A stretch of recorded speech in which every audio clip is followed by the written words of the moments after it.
All right, so it's now 9 o'clock. It's July 31st, IRC tag meeting. And I'll hand it off to Angela, I guess, to hand it right back to me for roll call. All right, so good morning, everyone. We will start with roll call. All righty, Angela Haupt, Here. Dan Young, Here. thank you. Jenny Luke, Here. you. Quinn Ty, not seeing in the room at the moment. Patrick Hanks, I am here. thank you. Ron Perkowicz, not seen in the room at the moment. Ken Brulette, Here. thank you. Josh Mergen,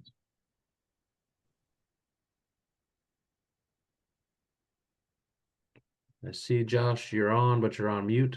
Oh, sorry, I said here, but it must not have gotten unmuted good enough. No worries. Barry Kurth declined this meeting, so he won't be here today. Justin Carvalho, Here. thank you. Mariko Blessing, Here. thank you. Jonathan Jones, Here. thank you. Leah Summer, not seen in the room here this morning. And Annie O'Rourke, Here. thank you. And with that, we have a quorum. We have 9 seats represented. No, yeah, 9 seats represented, and I believe we have just 9 seats total with folks in there. So we're fully staffed here this morning. All right, excellent. Is there anyone from the public that would like to be recognized?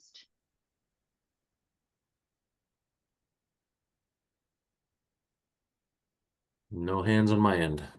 All right. Then, all right, we will need to review and approve today's agenda. Can I get a motion to approve the agenda? So moved. Second, There's, this is all Josh right. Morgan. All right, I have a motion and a second. Is there any discussion? Okay, all those in favor, please say aye. Aye. Aye. Aye. Aye. And those opposed? All right, so then on to item number 3, we will continue with our discussion of the existing amendments report. And so today, to try to facilitate getting through this document, I am going to try to keep us more on task. I know I sort of led us astray a couple of times last time, and I'm going to do my best not to do that again. And so I think anything if it has to do with the code changes, the other report, then we may kind of defer it over to that one so that we can discuss it as part of that, if it's a major code change that's being affected, just so that we can effectively get through this. So I will hand it back to Dustin. All righty. So last week we left off at R310.2.4. And just as a notice, we talked about electric vehicle charging and some potential need for work on that section. Posted for today's meeting, but not necessarily up for discussion right at the moment. Patrick Hanks did some work on a suggestion for the EV section there to correlate what we have in the amendments today versus the updates in the 2024 code. So if we get there, maybe it would be relevant to talk about those as we get into the existing amendments, or sorry, the significant changes report. But as we get to that, that is posted on today's meeting for review for folks. Patrick, you have your hand up? Yeah, FYI, it looks like the link is broken and it just goes to the existing amendments report. Then that is my bad on that one. And also Quinn helped out too. It wasn't just me. Okay, thank you for clarifying that. Let me just check that link real quick because it wasn't intended to just go back to the existing amendments report, and you are correct, Patrick. So Let me make a note of that, and I guess since it's not posted, it's not available for anybody to look at, and I will get that wrangled and get it up for our next meeting.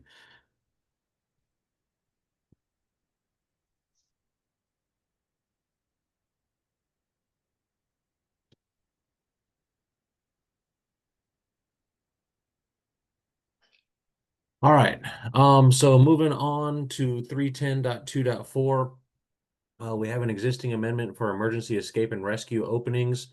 Looking at the 2024 code, this section has moved to R319, but beyond that movement has no model code changes. And so the recommendation for this state amendment is to maintain the state amendment. Same for the emergency escape and rescue openings, replacement windows for EEROs. With that one has moved to 319.5. And looking at the 2024 model code, there's a little bit of change in there.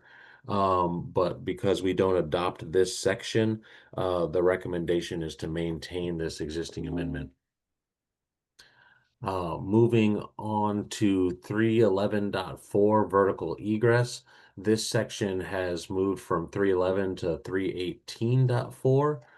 And I'm moving my, I have the model code open here off to the side. Would it help if I'm looking at these codes side by side? I want to try to keep this report big enough for people to read as I'm talking about it. But if anybody would like to see any code sections, I have them all pulled up and ready to show. So just raise your hand, let me know, and I can pop them over. But 318.4 has a small amendment to it. You'll see here that it adds the words basement and.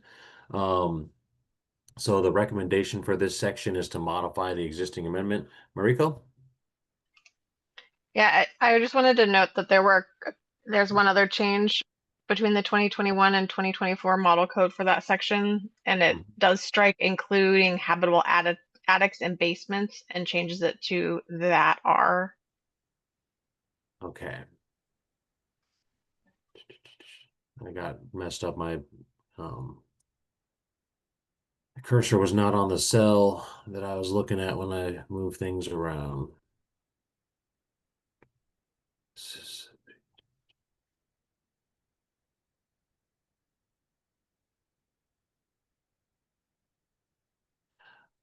Okay, so they struck some, can you repeat that? While I was looking around, I didn't quite catch all that. Sure, it strikes including habitable attics and basements and adds that R. Gotcha. Um,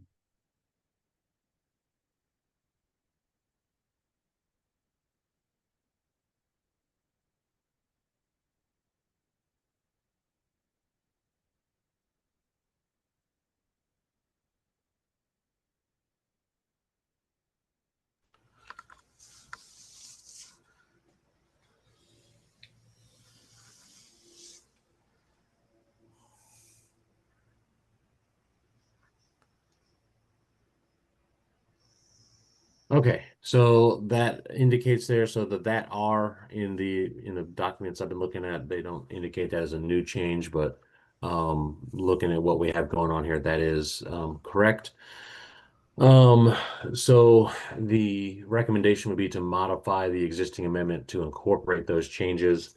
Looking at what we have here, the modification is for the addition of an exception to this section. So with the modification to update the amendment, we would also need to update the numbers in here as well.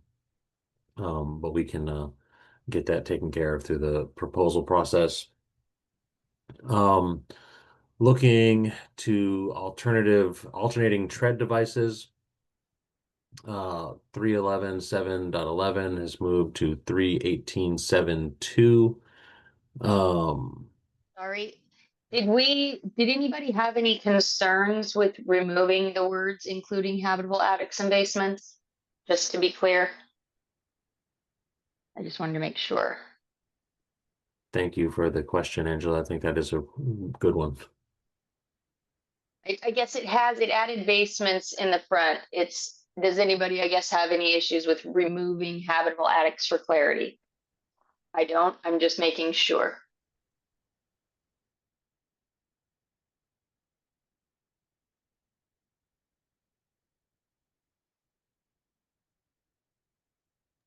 All right, thanks. We can move. Yeah, all right. So alternating tread devices has moved sections and has a little bit of a change in the numbering there. So I believe that there's a new section included in between there. So 11, 311, 711, and we're looking at 318, 712. We had some additional special stairways included into the model code text. But since this one 311.12, the model code still has the same exception, and the state amendment just removes that exception. So the recommendation is to maintain that state amendment. Same for ship's ladders. That one moves to 318.7.13, and the state amendment removes the exception, and the recommendation is to maintain that state amendment. And if at any point anybody has anything, just raise hand or start talking over me if I miss the hand come up. I'm trying to keep an eye on that, but if I miss it, just speak up. Go ahead. Moving into guards and window fall protection, 312.11.1.1 has moved to section R 321.1.1. With that one, I don't track any model code changes, so the recommendation is to maintain the existing amendment. With the height of the guards and window fall protection, it has also moved to 321.1.2. In our state amendment, we add an exception number 3. Let me get to 321 on my page so I can look at that. Yep, so no model code changes in the body of this one. So the recommendation is to maintain the existing state amendment. In automatic fire sprinkler systems, section R313.1, townhouse automatic fire sprinkler systems has moved from section 313.1 to 309.1. And let me get to 309 in the 2024 code.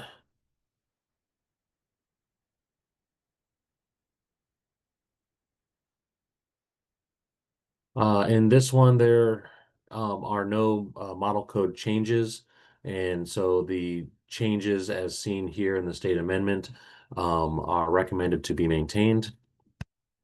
For automatic fire sprinkler systems design and installation, same thing, no model code changes, and recommendation to maintain the existing state amendment. For automatic fire sprinklers 1 and 2 family dwellings, automatic fire sprinklers, this section is not adopted. So if there are model code changes here, it's 309.2. I don't see any model code changes there, but this section is not adopted. So maintain the not adoption of that section. Moving to smoke alarms and heat detection, 314.1. This one doesn't have any model code changes, and so the recommendation is to maintain the existing amendment. For the same section, 314.1.1 listings, they've added the terms "and" labeled in the model code. So the recommendation is to modify the existing state amendment to incorporate the "and" labeled in there, and update to the model code language changes. Any objection to updating that state amendment? Patrick? I should clarify, this isn't an objection to the amendment, but just a general code question. Because I've noticed a lot of times we'll reference like UL or like NFPA 70, sometimes the National Electric Code. And I know on the state side, typically all that adoption is done through RCW 1928 and then the L&I WAC for the electrical code. What's like our best practices for how to reference all that? Should we just follow the model code and reference directly to the UL? But I know that sometimes like the UL is also referenced through the NFPA 70 or through L&I's RCW or WAC. Kind of what's the best practice there to make sure it's consistent throughout the code? Well, as far as what we have going on in other sections, I don't, the specific section off the top of my head is escaping me, but I know that when we have referenced the NFPA 70 specifically, we do typically also reference the WAC or the RCW 1928 and the WAC. I believe it's it might be 281, but the L&I WAC that adopts the electrical code. With the UL stuff, we have to my knowledge, is not necessarily correlated across the codes to make sure that those listings are referenced appropriately, or that the same listing is listed here as in the NEC. But if there's anybody else on the call who might have some knowledge on those references in the NFPA document, I'd be happy to hear about it. Thank you. Thanks, Patrick. I think we're talking about 314.11. Are we talking about that one? Listings? Yes, ma'am. I think in this case, yeah, I mean, it's referencing specific ULs because those are the actual UL listings for them. I think if the UL is if we're referencing like the NEC and the NEC then references a UL or whatever, I don't believe we usually list both. We basically send you to the NEC that then sends you to the UL, you know what I mean? But it's I don't know that the base code or ours is overly consistent with that though. So there could be some overlapping of referencing a UL and the NEC, even though you get there both ways. Does that make any sense? I think we do the best we can, but I don't even know that it's consistent in the base code. And, we have a representative from L&I sitting as an ex officio member on the council, but L&I is not typically ever present at the tag level of the council business.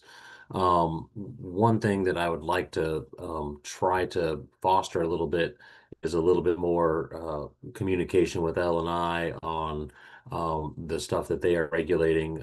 We had some good outreach with them during legislative session this year, talking about elevator standards and things like that. And they seem very receptive to opening the doors for communication and collaboration there. So as we move forward, I can reach out to the folks over in L&I and see if they have any suggestions for these sections where we might reference standards that are listed in their code, if they have any sort of amendments that might impact what we have in our codes as well. Patrick, would you think this one is one that we should, that this one is probably listed in the NEC as well? Or you were just kind of asking a general question? I don't know about this one specifically. It just came up when I was working on the EV charging stuff, and so I was just kind of wondering in general what we did. I don't think we need to spend much time on it today. It was just kind of a broader thing we can look at later. Yeah, and one of the things that we could be doing a little bit more of is getting into the adopted NEC and just looking for errors, and maybe a collaboration between SBCC and L&I to try to have our codes reading for the same things. Another a little review by them on our codes, and then a review by us on the NEC. To look, but that's going to be extra for what we got going right now. So, moving on to has a question. Yeah, just quickly, you guys were just talking about 314.1, right? And where was the NEC reference in here? There isn't. Patrick was asking about the UL references in 314.1.1, and in his work with the EV charging section, he So the references are all in our reference standards, and we do our best to keep those updated. So in chapter 44 it is, or yeah. think So and then when we do code change proposals, we try to update them. And then if you go into the NEC or NFPA 70 at the beginning of that document, it also references those UL standards. So I'm just trying to figure out what the I guess actual question my is. question would be is with the L&I being on a slightly different cadence for code update and adoption than the SBCC are the same versions of the standards or reference documents included there. That would be my only concern, is that they might reference a 2019 versus a 2021 Yeah, standard. so that they try to go with the most current when it comes to UL, they want you to try to enforce the latest edition. So that's, even though you might just, that's why it just says UL 217, but that could be the 3rd edition, the 4th edition. It's whatever their latest edition is, they want you to be using with the UL standards. Ken, do you know when, if, and I know that you're a fire representative and we're kind of talking electrical stuff, but with the UL standards, do they I'm trying to frame this question in succinctly. Do they if a local jurisdiction comes and says, I want to use the most current standard that's maybe not written into their standards as that most current standard, they probably don't frown upon using the updated standard? No, most jurisdiction for the UL would prefer you to use it, the most recent one, because that's what UL is going to be referencing. Okay. I mean, the example is UL 9540 for energy storage systems, which is referenced in the IRC. We're going to be using the latest edition of that. Okay. So, Gotcha. All right, I'm going to move on to smoke alarms and heat detection 314.2 where required. We have no changes in the model code section for this section, and so the recommendation is to maintain the existing amendment. So let me ask a quick question of the group here, and Angela, maybe more specifically, for the recommendations to keep the existing amendment. That recommendation is there because there's no model code language changes. Would it behoove this group to move past anything that's just a static recommendation and only pause on the modify or repeal sections? I think you should touch on them just so that people, if they have an issue with, or do they still apply, as far as do we still want them there? Okay. Somebody may disagree with them being there, Okay. even without a code change, just based on who knows. But I mean, I think we can move past them quickly unless somebody has a specific comment on them. But I do think we should at least kind of just touch. I can do that. I just want to make sure that if I want to try to expedite as much as possible, but I will go through and talk about each amendment and the recommendation, and then if somebody has a hand raised, we'll pause, and if I miss the hand raised, please just speak up. All right, so looking at 314.2.1 for new construction. I have no model code changes in this section. The recommendation is to maintain the state amendment. For 314.2.2 alterations, repairs, and additions, I'll kind of rewind back to all of section 314 has moved to section 310.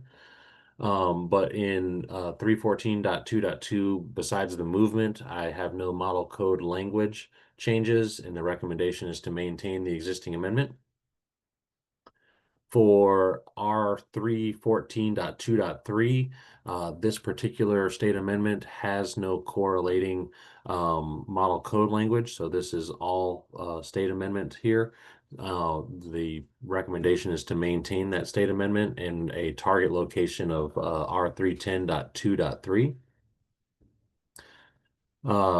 in the smoke alarms and heat detection 314.3 location, there are some small modifications in here with the addition of unit after dwelling, changing it to dwelling unit. And then instead of having just loft, they've got the words sleeping loft used across the code. Let me get to 310.3 real quick. Does dwelling unit, isn't that a defined term? Does that need to be italicized? I believe so, yes.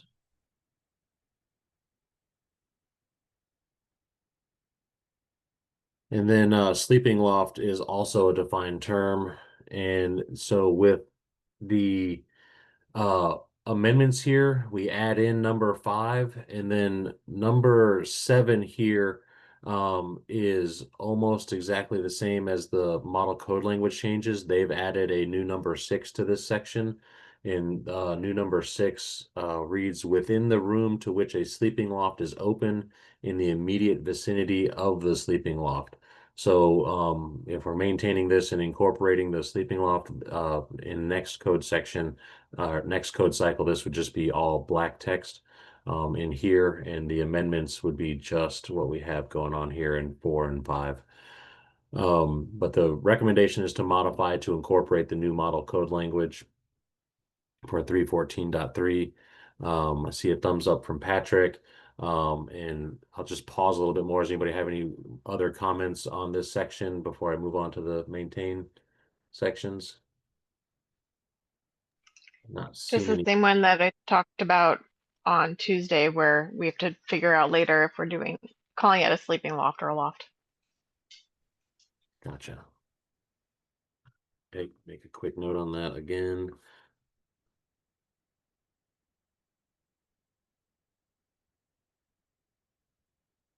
So Mariko, on this one, the comment was that if we're using the term sleeping loft across the code, we need to make sure that the everywhere else in the code where a loft is used, we're also using sleeping loft. Is that accurate statement for what your concern is for these sections? Yeah, I think because the 2018 Washington Residential Code called it a sleeping loft, and then the 2021 changed it to just calling it a loft. And neither one were in the IRC, but now IRC's added sleeping loft. So if we're gonna, I can't remember who was tasked with looking at it, but somebody was tasked with looking at it for next week. Gotcha. So just to make sure we're consistent, when we're using the term, if we're going to call it sleeping loft, great. If we're just going to call it loft, great. But let's be consistent. Gotcha. I believe my recommendation would be to use the term sleeping loft so that we're aligning as close as possible with the model code. Angela? Yeah, just so you're aware, the 2024 added an entirely new section for just sleeping lofts. And so the term is referring to a specific, like not just lofts or sleeping lofts. They can be two different things.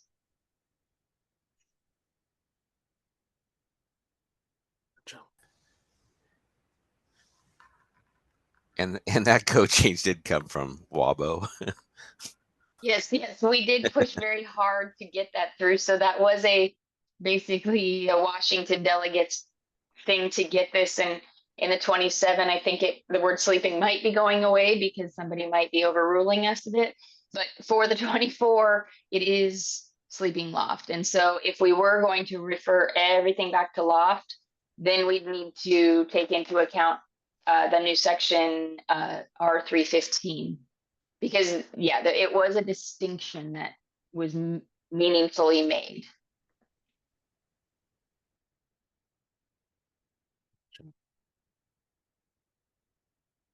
All right, seeing no more hands or anybody unmuted. Moving on to smoke alarms and heat detection 314.4 interconnection. With this one, it's moved to 310.4. I have no model code language changes indicated in this section, so the recommendation is to maintain the state amendment. Smoke alarms and heat detection, section 314.4.1. This is another one that is a state amendment only and doesn't have a correlated section in the model code. The recommendation is to maintain the amendment, but move it to a target location of 310.4.1. Smoke alarms and heat detection, section 314.6, power source.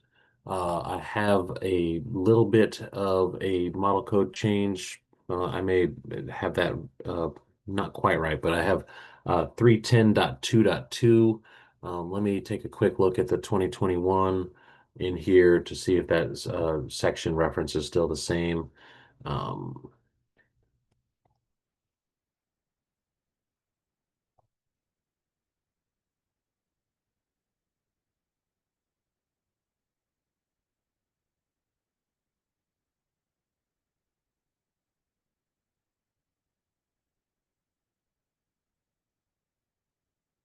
So in the 2021 code, this was section 314.2.2. So that is an update here. And so we need to make sure that that gets changed in our state amendment. So this should actually read modify the state amendment.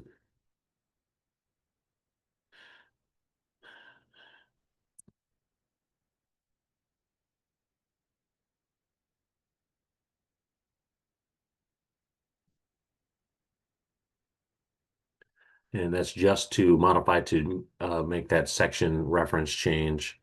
And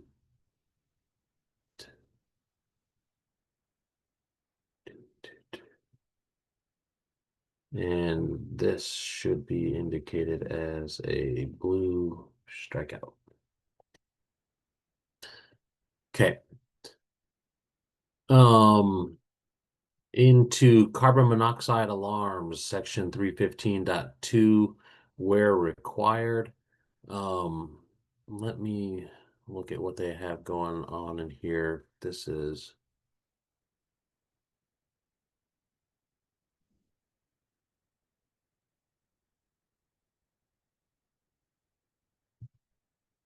it looks like this one's included in our state amendment because of these subsections that are included below within this section.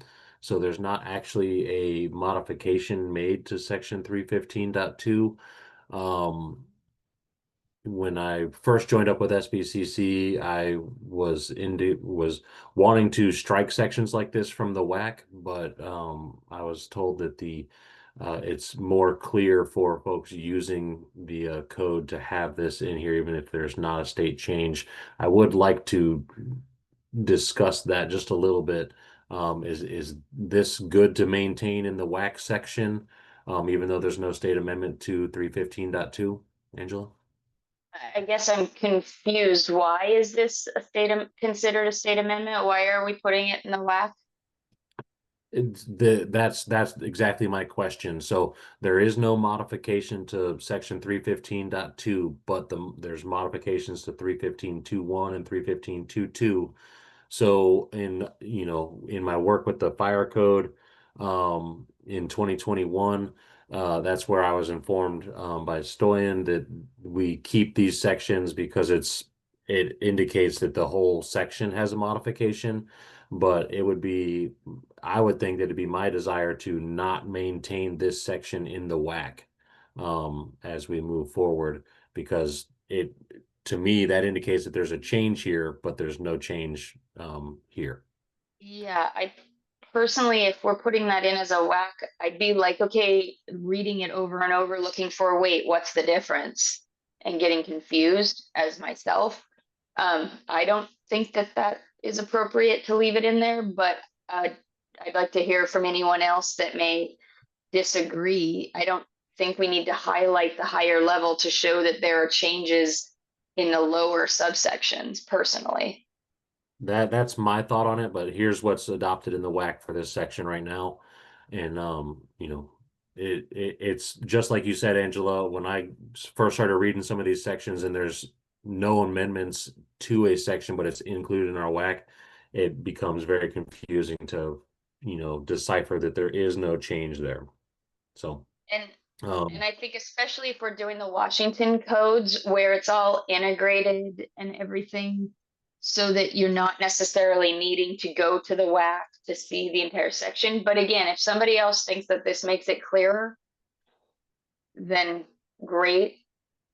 I think that's a little weird myself. Any other thoughts? Because if that's the desire, I would like to modify the recommendation to repeal this specific section from WAC. Not that there's an amendment. I would specify specifically that to remove this section from WAC, not necessarily repeal an amendment. Got a thumbs up from Mariko. No other comments, so I'm going to go ahead and modify this one to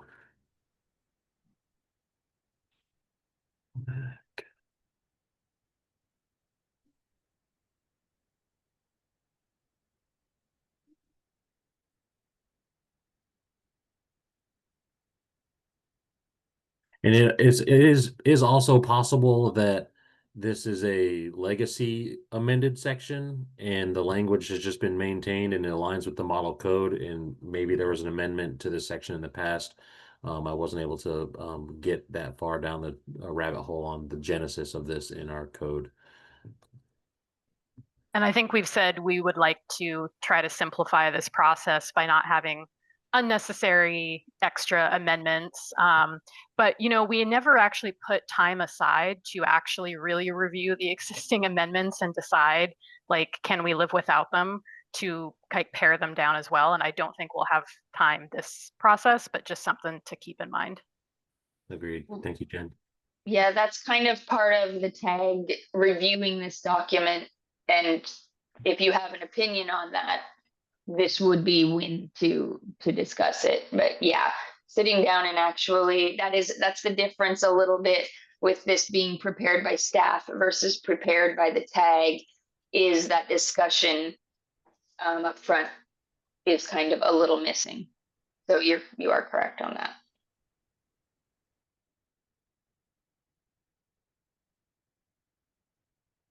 Okay. Moving to carbon monoxide alarms 315.2.1.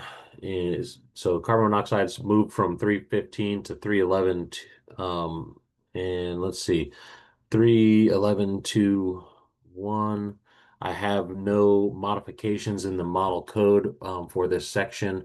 So the recommendation is to maintain the existing amendment as shown here. In carbon monoxide alarms, section 315.2.2, alterations, repairs, and additions.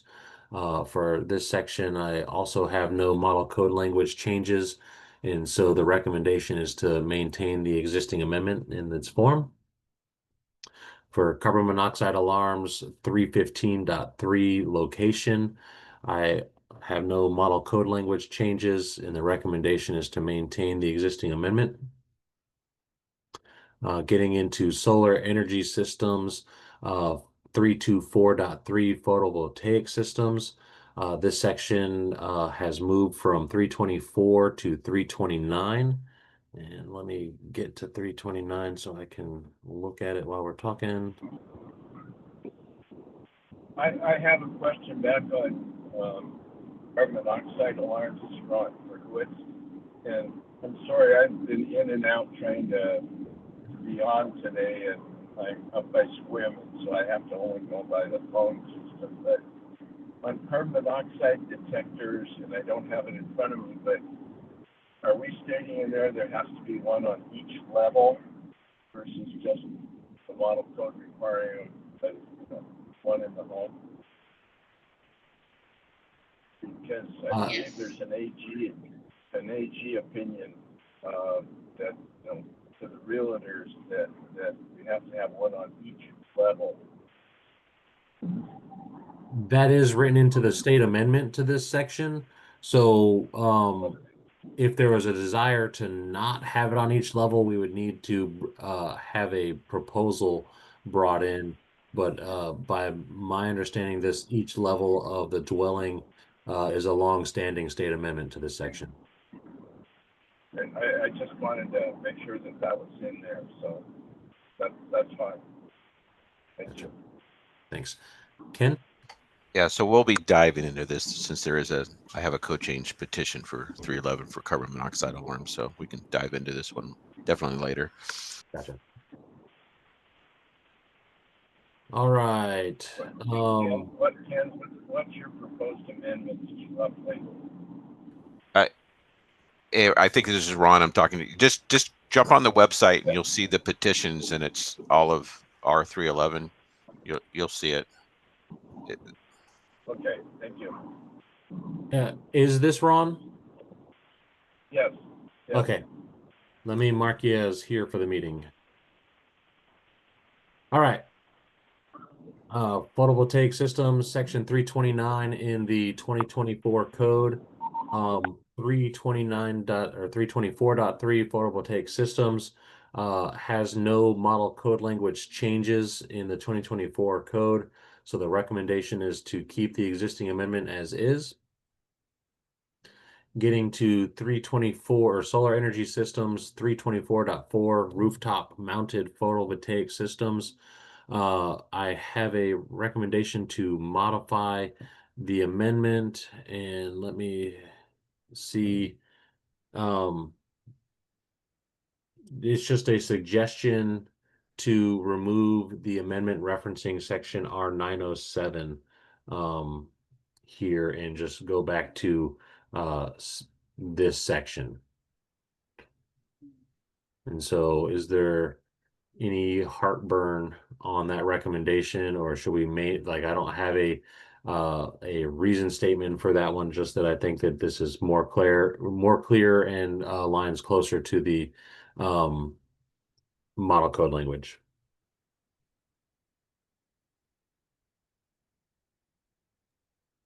Is there a difference between this section and R907? Ooh. Let me pop in there real quick.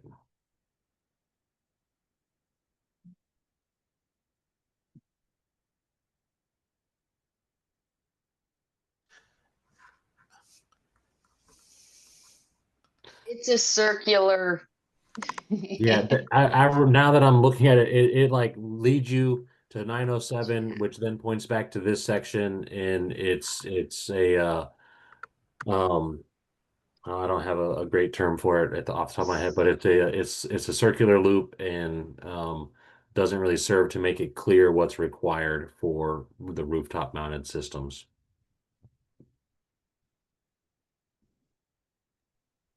So again, your proposal is to strike section R907 in favor of this Just section. returning the base section. So 324.4 reads, rooftop mounted photovoltaic panel systems installed on or above the roof covering shall be designed and installed in accordance with this section.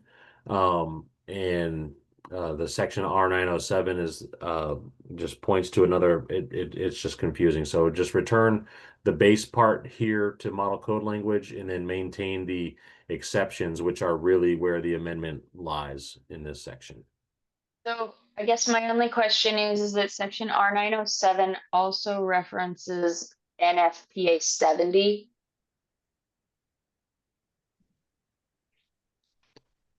Where I don't think this section does. Is that?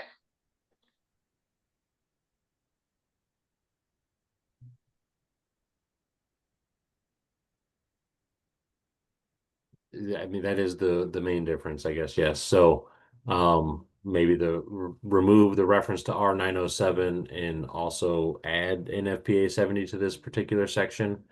Well, if we remove the reference to 907, then that's just kind of hanging out on its own still, oddly. Like they seem like you kind of need both.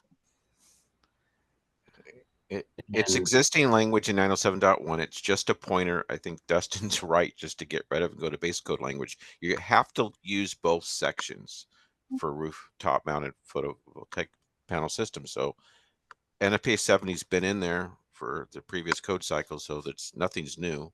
No, I- that wasn't my point. And my point is you're saying remove section 907, right? Just the No, reference to it. just Oh, my you've suggestion would be to added like, that to take reference. this part of the amendment and remove that part of the amendment and just go back to with this section. Okay, so wait a second. So 329.4, just, okay, so I know this is 329.4, which is 4. In accordance with, okay, so you want to take out this section and add 907. That is the existing state amendment right now. Right. So that's what's changed in the state amendment. My suggestion is to take that section that's highlighted in gray there Yeah, and take it back to model code language, which would be this to section. to pull this out and just have this section in there. Okay, that's what I was saying. So you're saying remove the reference to 907 and just leave it as this section. Yes. Okay, that's what I was clarifying. And it does, I guess, 329.3 for the electrical systems for that. It does reference NFPA 70 already up there. And just, okay. Yeah, I would agree with that, but again, continue if you have, anybody has concerns or anything with it. I'm just wondering why we have two sections that apparently do the same thing.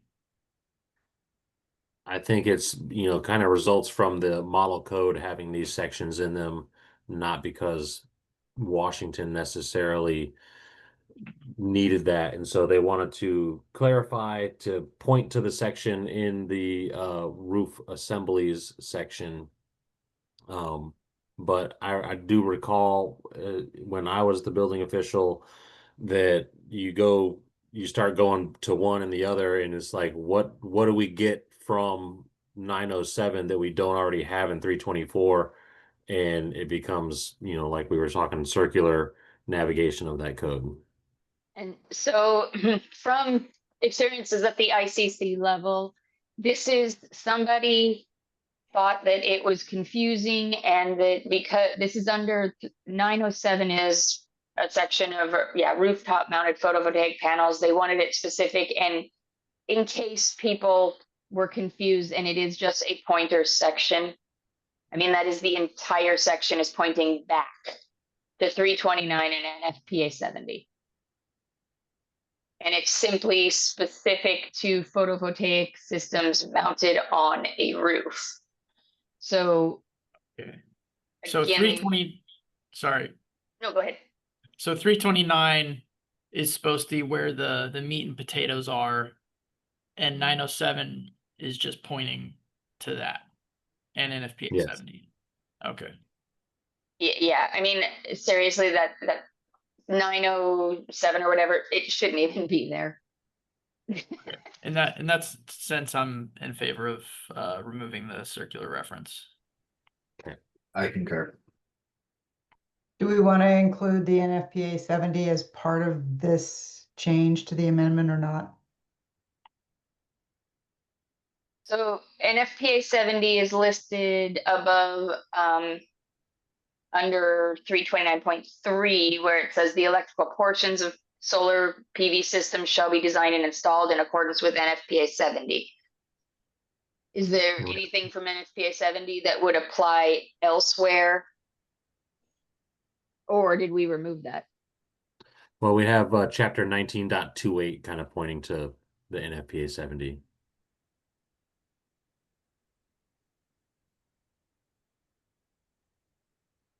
I guess the RCW 19.28, sorry.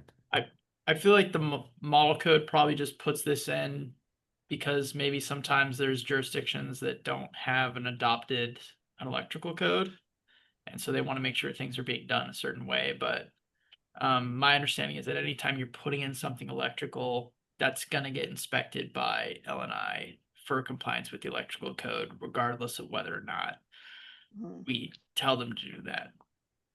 Right. And there's a couple cities out there, the larger ones, that have their own electrical inspection division, but largely across the state, LNI does electrical inspection. So Well, even for the jurisdictions with their own electrical, they still have the same requirements to enforce the Washington State or Washington City's electrical code, which is NEC.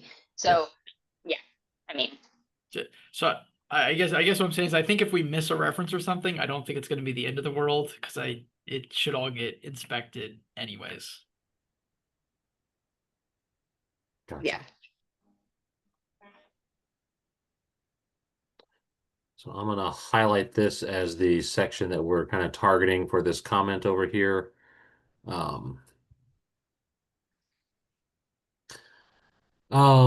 Anything else on that particular one before I move on? I think we're ready. I don't see any more hands or unmutings. Okay. Solar energy systems section 324.7.1, which is ground mounted photovoltaic systems, is not adopted by the state amendment. And the recommendation is to maintain that state amendment. This one would move also to 329.8.1. With moving to habitable attics now, habitable attics section 326.1 general. We have some small model code changes here, mainly to renumber reference sections as appropriate. And by my review, the ones here in blue are the only ones that need to be changed as we renumber this one. So I guess this one should technically be a modify existing amendment and but maintain all the amendment language there. Is that supposed in this, just the way that you have it shown on here, it says comply with sections R 326.1, R 316.2 through R 3.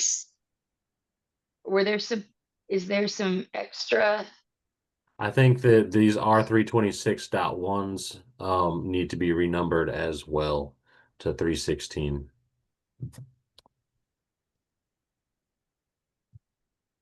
So let's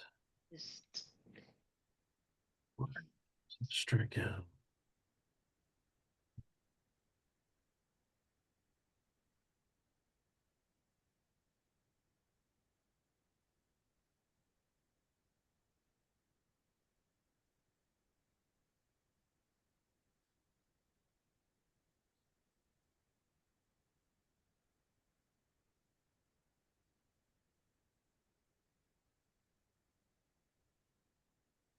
I think that covers us there. And looking back to the model code sections, this is 316. I guess. Is our state changed? Then it's just the exception. Yes, ma'am.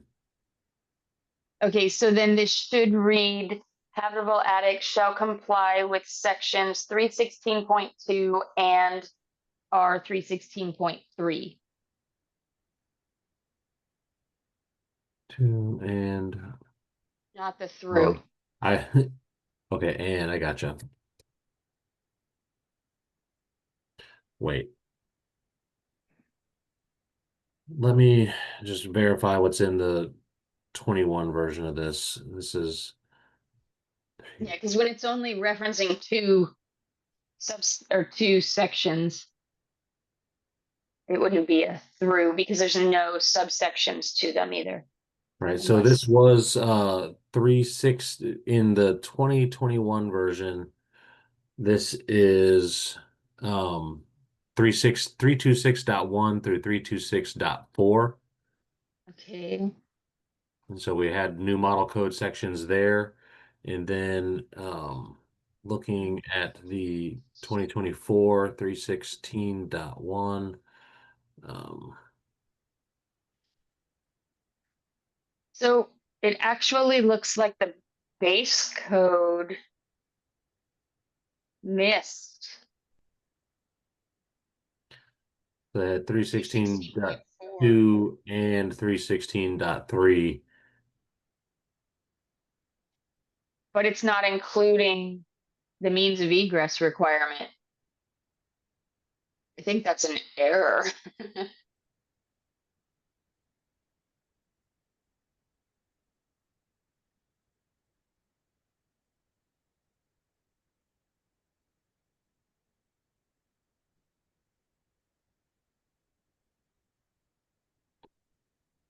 Okay.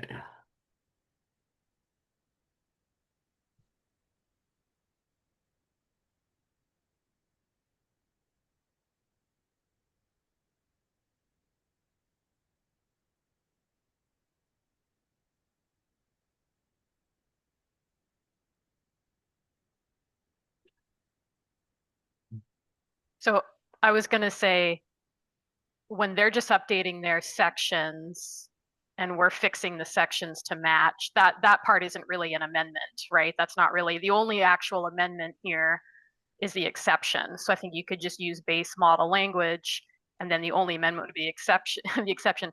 Except I think Angela's right that they missed the egress section. So I think the only amendment would be to have it say through 316.4 and then our loft exception. Right.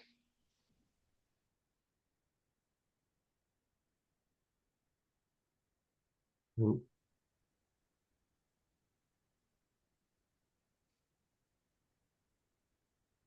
All right, so it should be, I got a lot of weirdness in here. So we got 326.1 should be renumbered to 316.2. No, there's a 316.1.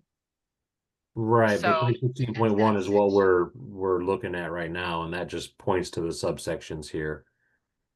Yeah, so it should be 316.2 through 316.4, yeah, I think is what we would want. We want to include the egress in there.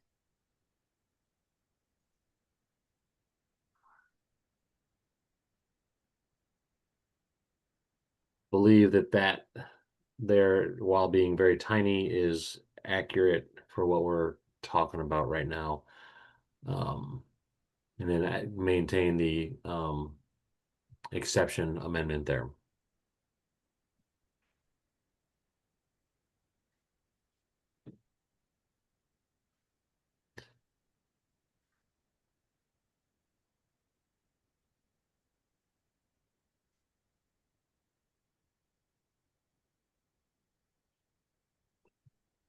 All right. But back to an original discussion, R333.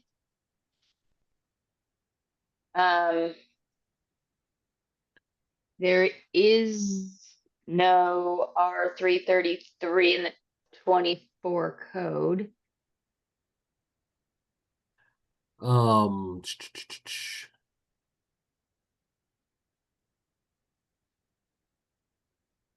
So is that supposed to be 315?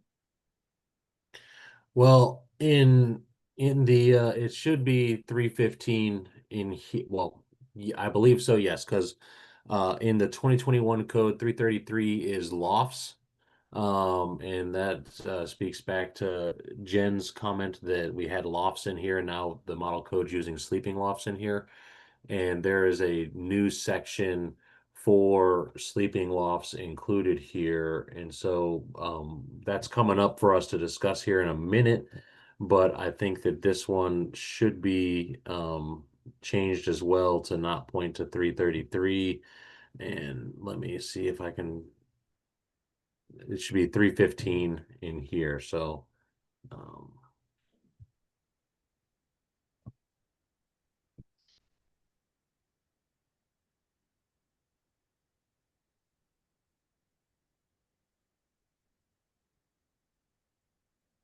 333.1, 350. Yeah. Okay.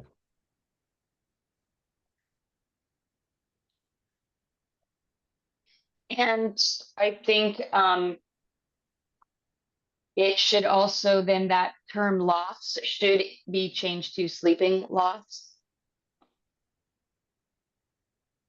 That's my opinion, because I was just comparing the 315 sleeping loft section with the loft section, and it basically did replace it. If anybody else has comments on that or would like to mull it over, that's just my suggestion.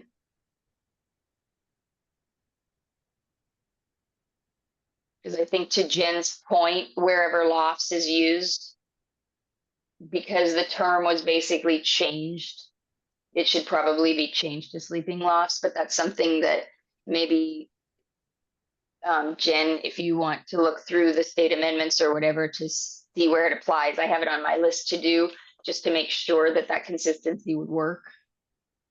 And so there's no more just loft as a term, right? Right. So even though lofts definitely still exist, we're only regulating sleeping lofts. Is that We're regulating them as far as their size limitation, their egress, it's the smoke alarm requirements, things like that.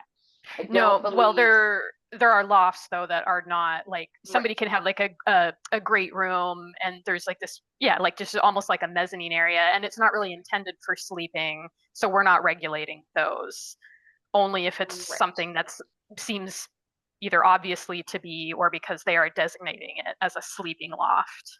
Right, or a loft would qualify as a mezzanine versus. Okay. So right, there's no loft section. That section went away. But that's what I'm saying. I think we need to do a little more research into that one. I have it down in my notes to sort of dig into that a little bit more as far as the consistency and what does happen if it's not a sleeping loft. But just so I guess, so we can move forward, and then we can have the discussion on lofts again later. As part of that discussion, maybe we might consider repealing this amendment section, since the loft section 333 was a state amendment added to the base code language in 2021, and now there is a whole new sleeping loft section that very closely aligns with the amended sections here. Yeah, I was kind of Marika? wondering why this was here, because it seemed, oh, sorry, go ahead, Mary. That's all right. Oh, that's okay. I was just gonna say, like what Angela's saying was like what I was trying to talk about earlier. And just like, I don't know the history on why Washington went from calling it a sleeping loft to just calling it a loft. And if there was like a reason behind that, if there's a reason to carry that reasoning justification forward and like adopt the new IRC sleeping loft section, but amend it to just calling it lofts.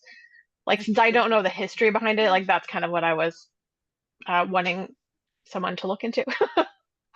I think using the word, going back to the term loft in the 21 was probably for consistency, so that there weren't a ton of just tiny little amendments to try to change it our way. But then, like I said, it was the Washington State representatives, it was WABO and Seattle contingency, that we got the section R33, the old one, which you said, Dustin, that was a full state amendment, right? By us? Yeah, the whole section was all amendment languages, no model code 333. Right. And so we were able to actually get that into the base code labeled as sleeping lofts. And so that's how that kind of came about. So so section 315 was a Washington proposal for the base code. But I think the sleeping lofts is a bigger discussion we need to have, and we can move on with this document for now. Okay.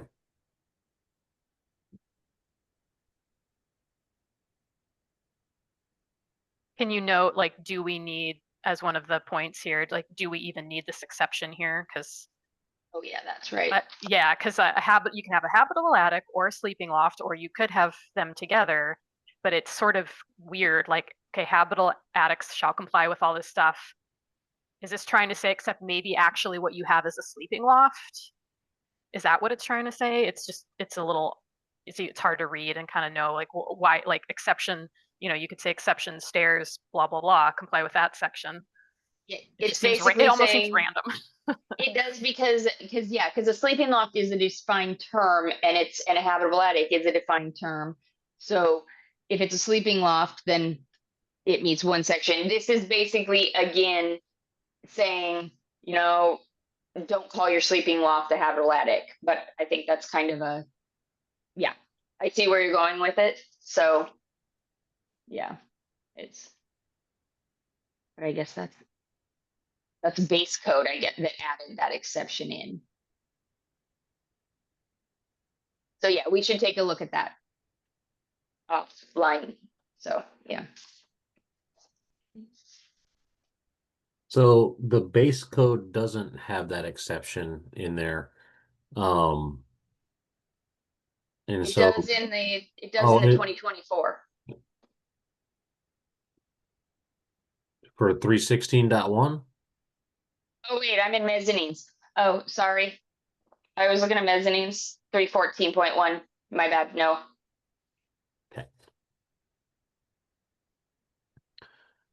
Yeah. right. Make a note here.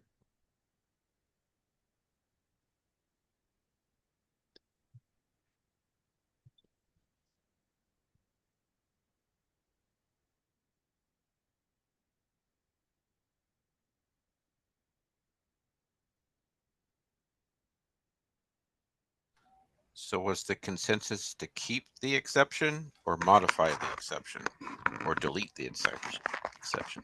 I think the consensus at the moment is there is no true consensus and that we need to come back and discuss this one a bit more. Got it. Yeah. So if you want to, yeah, did you put on there? Yeah. So we need to discuss this one. And so if we were to repeal the exception, then this still would be a state amendment because we would still be changing the R316.3 to R316.4 because we want to include the egress portion. But yes, this one should come back later as one of the ones to discuss. So actually, I'm happy to just submit this as errata to ICC, so we shouldn't have to do an amendment to fix errata. So Yeah. I'm happy. They're pretty responsive. I can just submit it and then that's Perfect. done. Perfect. Yeah. So is the recommendation, well, we're talking about the and through for errata, not necessarily whether or not we're maintaining the amendment for the exception. Yeah, Yeah, the no. only errata would be to fix that it should say 316.4. That's the only, but we Okay. can still put a pin in this for the rest to talk later. Okay, gotcha. Thank you. All right. New section out of habitable attics. We're going to swimming pools, spas, and hot tubs. 327.1 general. With this one, I have a suggestion to remove the reference to the 2021 and just reference the ISP SC as the code for reference here. Otherwise, we'll have to come back and update this one each code cycle. And so the recommendation is to modify the amendment to strike 2021 and just have the swimming pool and spa code referenced.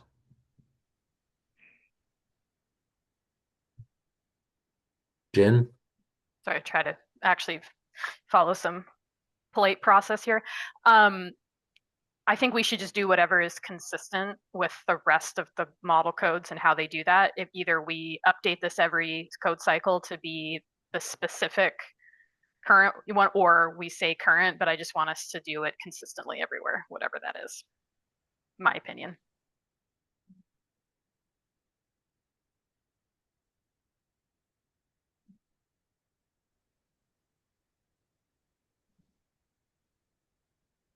So in the base model code 328.1, the base 24 model code 328.1 only just makes reference to the International Swimming Pool and Spa Code. They don't mention the version.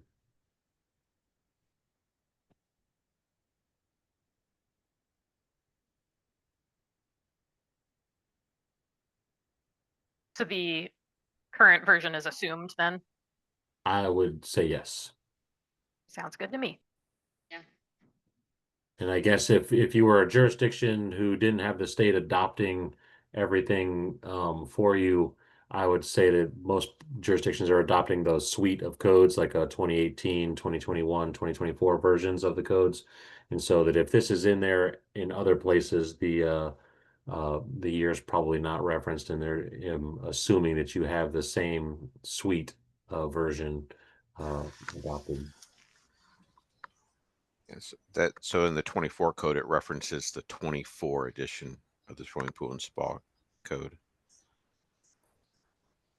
In As chapter far as the 44. link going there, it doesn't say 2024 in there. No, but I'm just saying in the base code. Yes, okay. Yeah, chapter 44 references the 24 edition. Oh, I hear you in the yeah. I'm confused on, so wait, proposed needed suggestion. I'm confused on those, the 1, 2, and 3 that we've added as a state. Oh, that has to do with commercial water facilities versus private residential stuff. So the exceptions, or the 1, 2, and 3 there, I'd have to get into some of the health department's model aquatic health code. But they have these sections right here are specifically exempted from compliance with the health department's pool code. So this is really just trying to clarify that these are private pools, not for general public use. Well, we're in the residential code, so that's kind of a given. I know. I guess I'm just saying, so I mean, I understand that these aren't exceptions. These are saying that these are what need to comply with the swimming pool and spa code.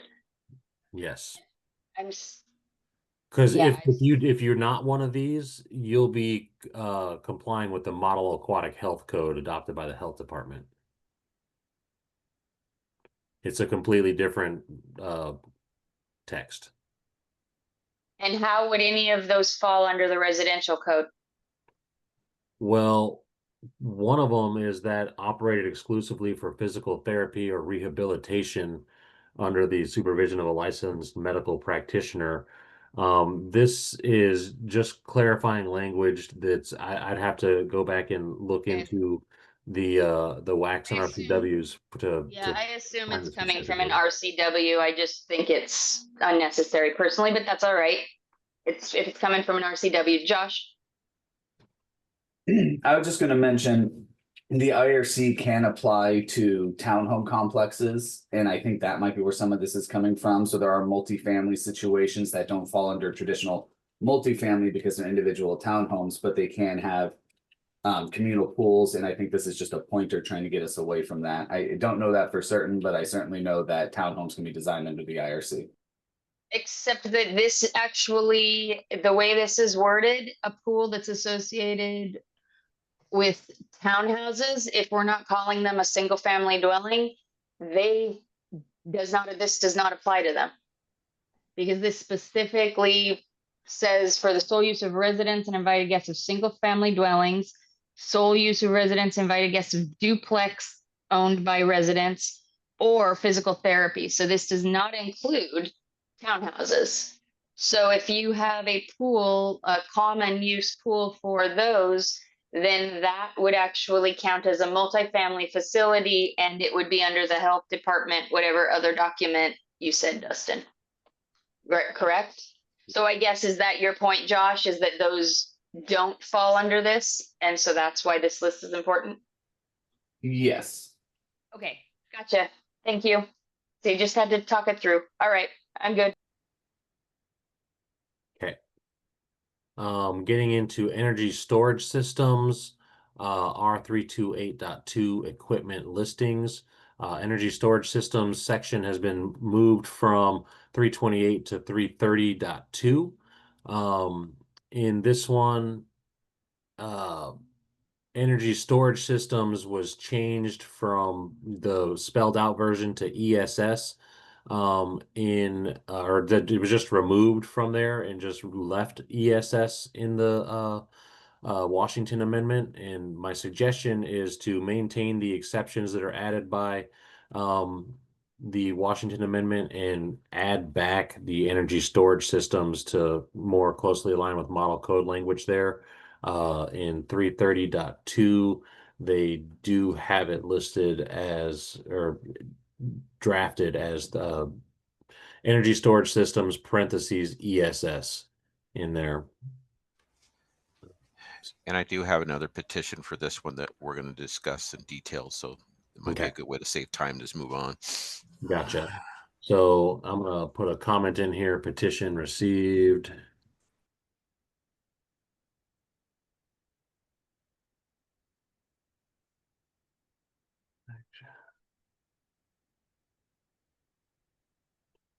Okay.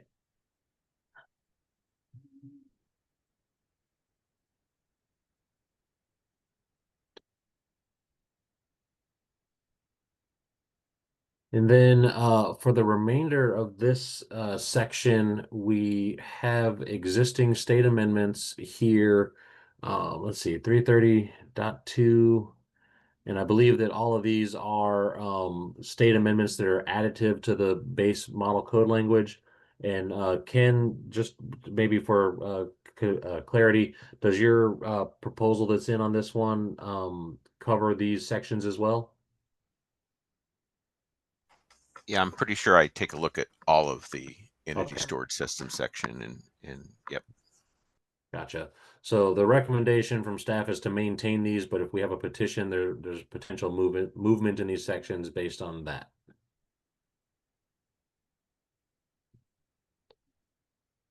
All right, I missed a part of that.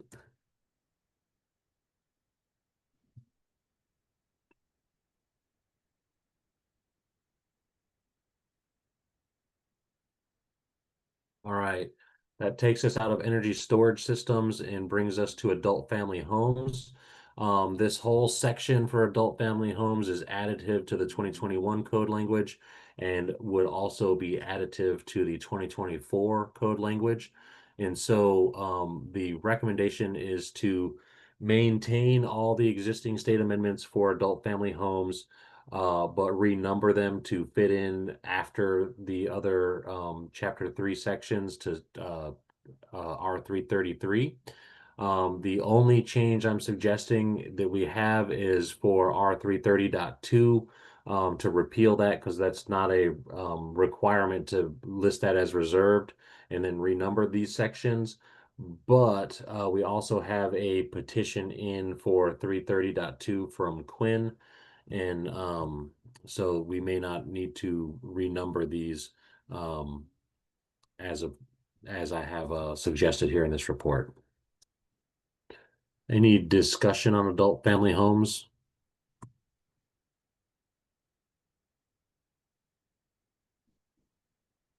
Seeing no hands.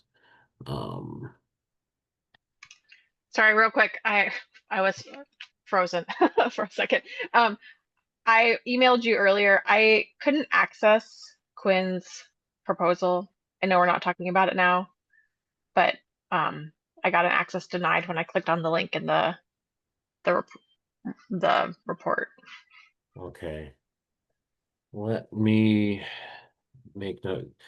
It has any, I guess that might be just one of them in there. It was the only one that I couldn't get to. Okay. It's super secret. Quinn told me not to share it. No, I'm just joking. I will make sure that we have that fixed after today's meeting. Thanks.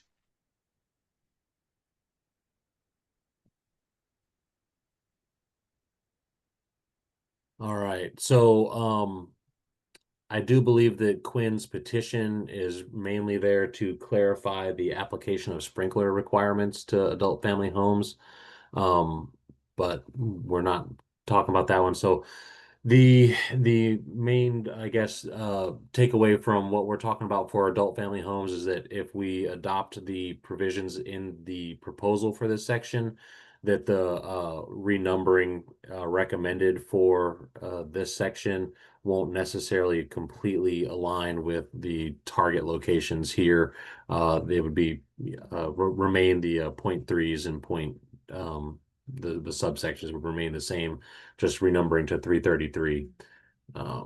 So what I'm going to do is actually just pull that out and take out these in here.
All right. We are now to family home childcare, 2021 code section 331. This is also additive to base code language, so there's no specific 2024 code section. So the recommendation is to target section 334 on this one, but to maintain the existing amendments in this section. And Patrick, you mentioned that the permanent rulemaking should be pointed to in our CR 102 if that's where this is intended to be made permanent. I still need to review all of that in here and make sure we're still on track with what we have going for the family home childcare section. So for those of you that may not know this, the Department of Child, Youth, and Family has modifications, or they are the department responsible for licensing of family home child cares and child care centers. They in 2018 were the recipient of some new legislation that allowed them to exempt their licenses to allow for more than 12 children in a family home child care.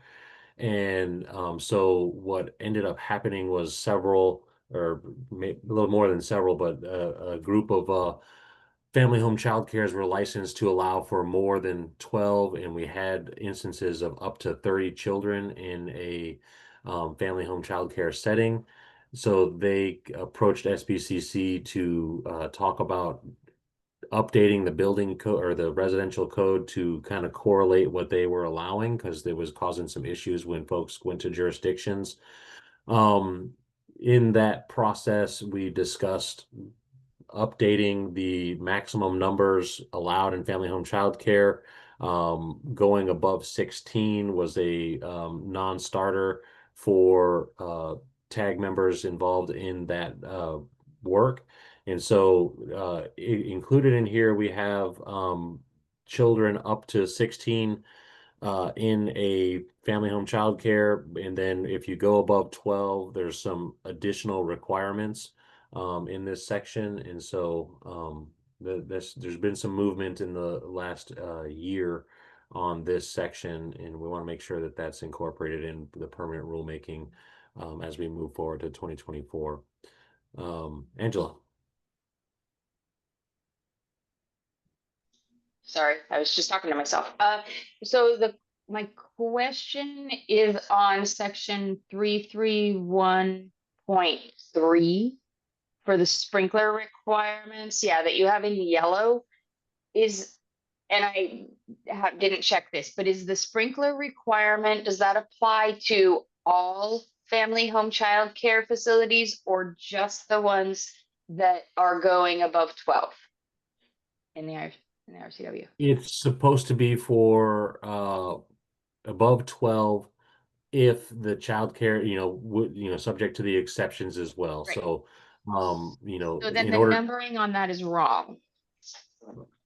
And it needs to be 2.3. Because otherwise, as a standalone subsection, when it goes to R 331.3, it would apply to the entire section versus just the R 331.2, which is the additional requirements. You see what I'm saying? It should I be hear. numbered R 334.2.3.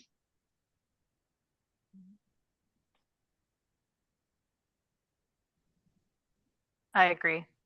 Because yeah, as it stands right now, that says that all family home child care facilities need to be sprinklered unless they meet those exceptions.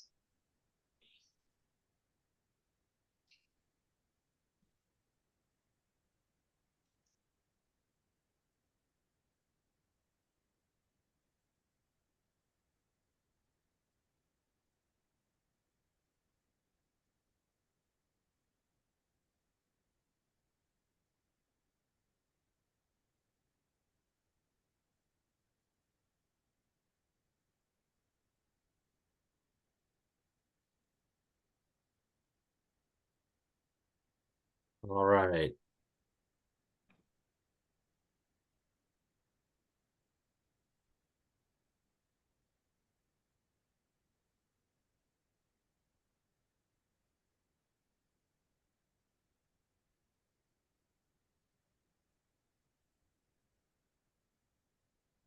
Okay.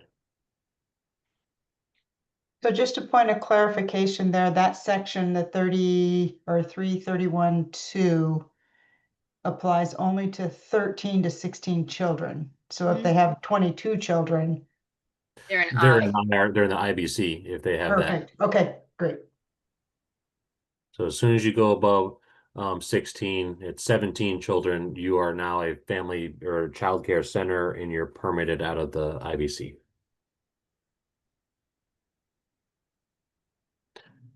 All right. Any more on family home child care before I move on out of the section? Jen? Yeah, just a question. I was part of the tag that made these changes, so I'm pretty familiar with them. I've spoken to several of these existing folks that have those waivers and they have like, 25 kids in a house and they're trying to figure out their options. A couple of them have mentioned to me that they've spoken directly with the SBCC. I'm not sure who, if that was you or somebody else, and being told that they were grandfathered in. And I just, like every time I hear the word grandfathered, like alarm bells go off in my head because that's not really a thing that we use. I know adult family homes, we have that specific language about, stuff before 2001. So this is for everybody, whether it's new or existing, it's based on the number of kids and the risk to life safety is the same, whether they had a license before or not. So we never added any language about when they got their license. I just want to make sure we're all on the same page. Yes. So I will say the discussion of could they be grandfathered in was talked about at great length, both at the tag meetings where we did this, and then afterwards, after this was kind of concluded and we were in the had the final stuff filed, and there was discussion had about whether or not they should be, and because the um,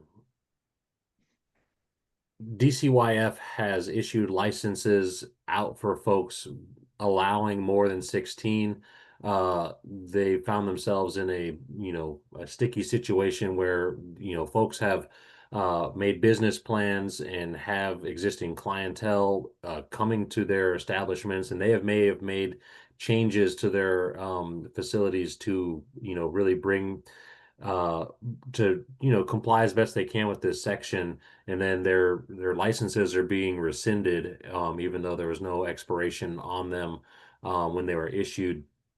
And so the conversation of whether or not somebody's allowed to be grandfathered has been had, but by no means has, they've talked to me specifically. No one else at SBCC has really been working with the family home child care topic, and never have we indicated that they're allowed to be grandfathered in. It was a DCYF and potentially a local jurisdiction call on how they want to handle existing units.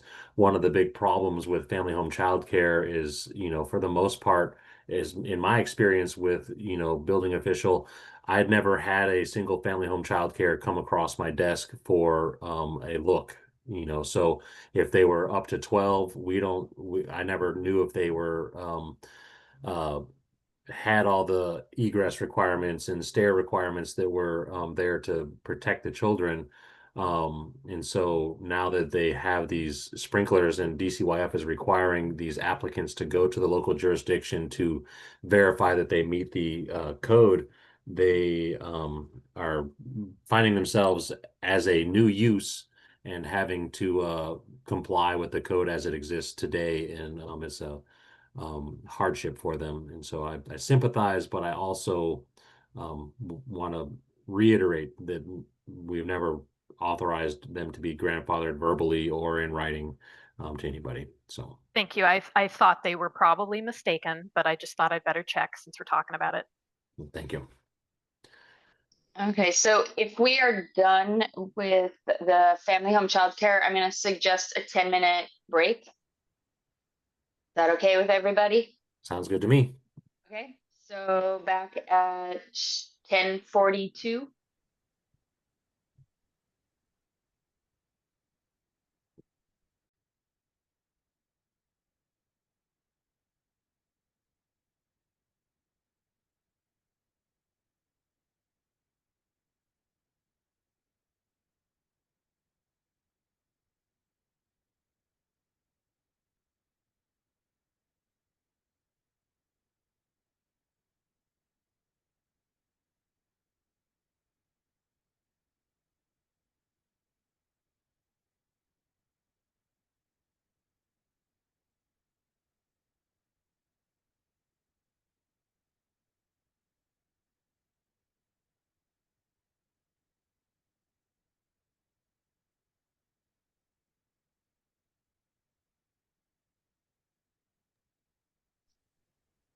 So Dustin, do we need to take roll call again? Or just? Okay.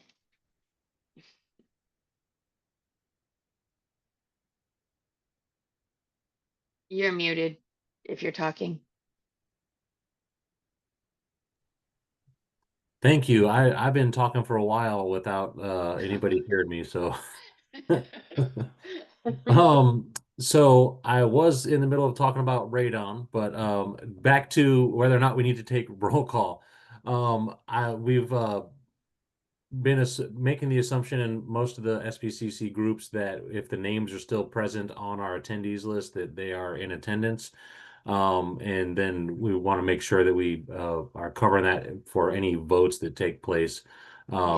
And so for the most part, we make the assumption that we're good. We have 9 of our seats represented, and so if we were missing 1 or 2, we would still be doing okay with quorum, and we have several alternates in attendance as well with their Okay. primaries. So Perfect. Let's get back to, you can repeat your radon speech. it's a very bad toxic gas that comes out of the ground. We have a amendment to section, or we have a state amendment bringing a pointer to the radon appendix F in the 2021 In 2024 code, this one becomes Appendix BE, and there is no 2021 section for 332, and no radon appendix in in the 2024 code. So I have a recommendation to maintain the existing amendment, making the editorial correction to point to Appendix BE, and targeting section R335.1 for this one. Any additional discussion on radon appendix?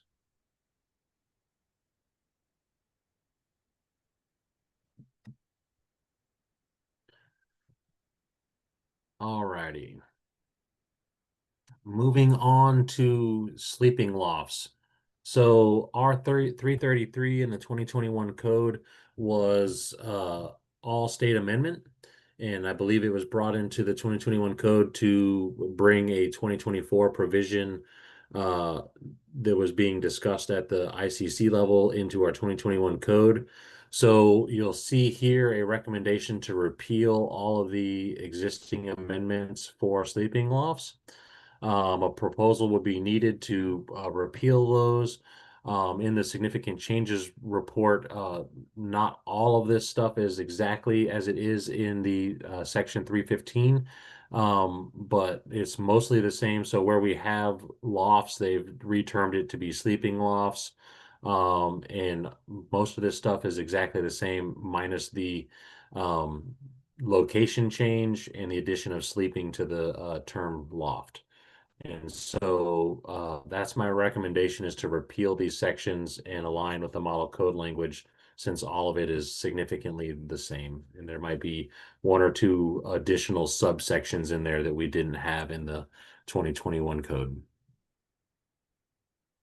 And pause for that one, because that does take us to the end of chapter 3. And we've been talking about sleeping lofts in several other locations across the code. And so I would like to entertain some more conversation on them.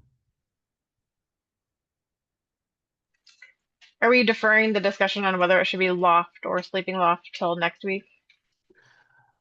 I believe so, yes. Angela's shaking her head, so yes. Otherwise, I'm good with this. Okay. Yeah, So, I think, yeah, sorry, before that discussion, I'd like a chance to go through to identify what the current code and the last code, where the term was used, to compare across. So yeah, so next week would be great.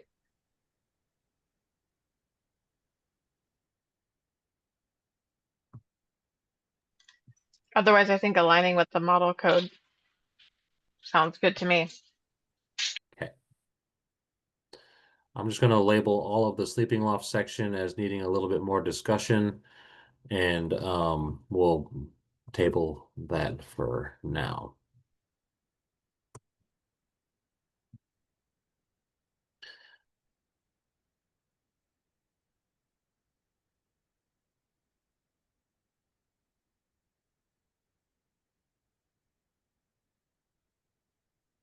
And so we're at the end of chapter 3, and at a point where we could entertain a motion to accept the recommendations as suggested, minus the sections that are marked for additional discussion.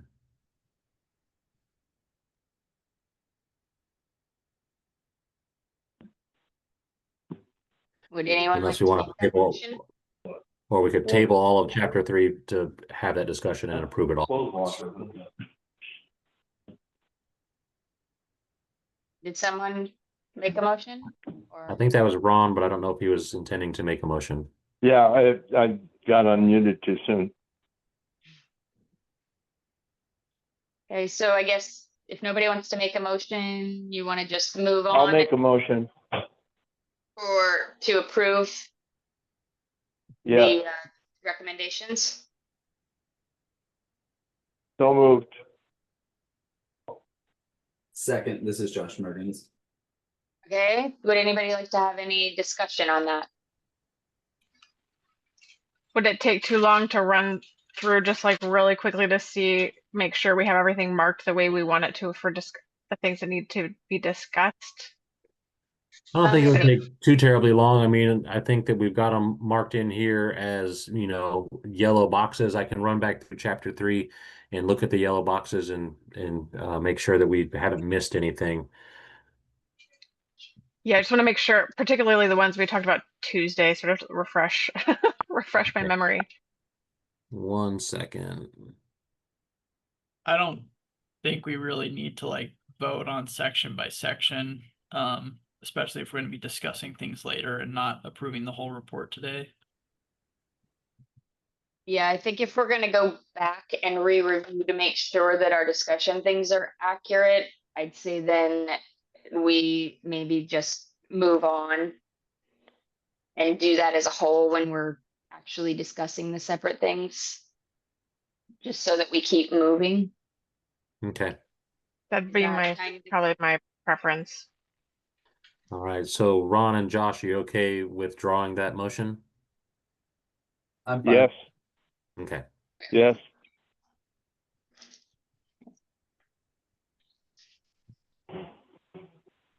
Okay. Got that. So we're on to chapter 4 then, or do we want to re-review the marked boxes or keep on No. blazing to chapter 4? Yeah, I think we just keep moving. Okay. So chapter 3 is the big chapter for where there's a lot of amendments. The remaining chapters we should be able to get through chapter by chapter, in my opinion, quicker than chapter 3. So we'll jump into chapter 4, foundations. For footings, section 403.1.1 minimum size, I have a recommendation to modify this existing amendment to incorporate new model code language, which brings crushed stone footings for cast in place concrete foundations to this section. Beyond new model code language, I don't have a modification suggestion for renumbering or anything like that. Any opinions on that recommendation to modify?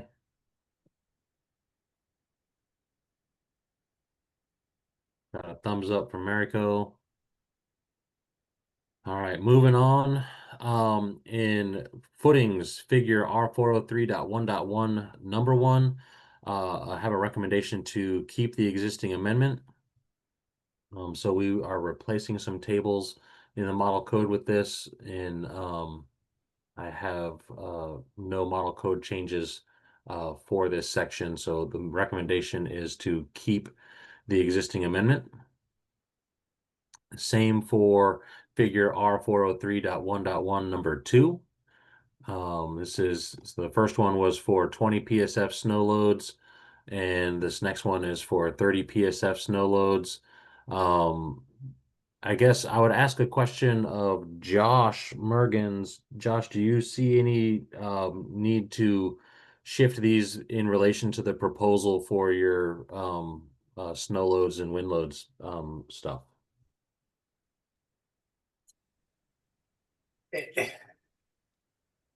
I'm not certain yet, given how somewhat nebulous all of this is, and there's still a lot of conversation floating around and some proposals that are coming from SEAW for alignment with snow load in the IRC. It is a good point.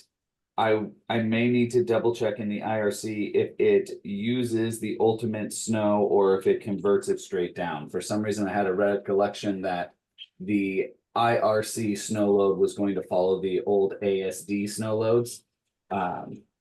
You bring up a good point though. Now I'm questioning myself. So I will start trying to look at that in the background here and get you a confirmation. Okay, awesome. I'm just gonna make a quick note on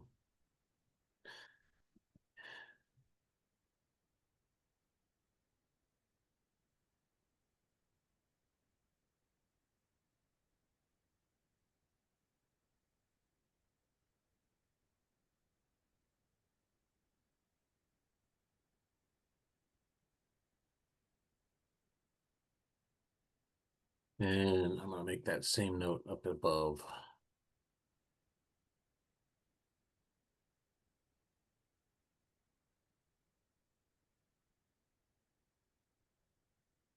All right.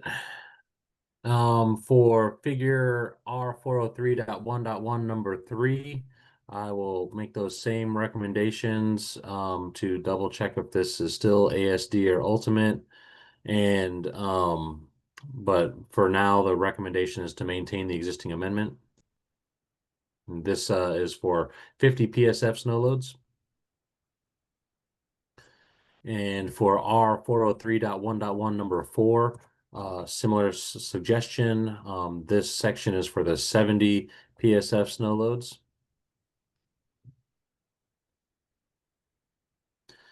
Getting to underfloor space, R408.1.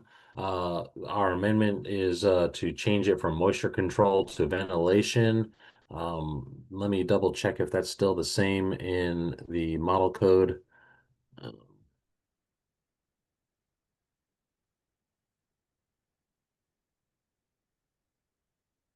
One. Yes, so in the 2024 base code language, 408.1 is labeled as moisture control. So the recommendation here is going to be to maintain the existing amendment. And I believe that hold on, let's check that.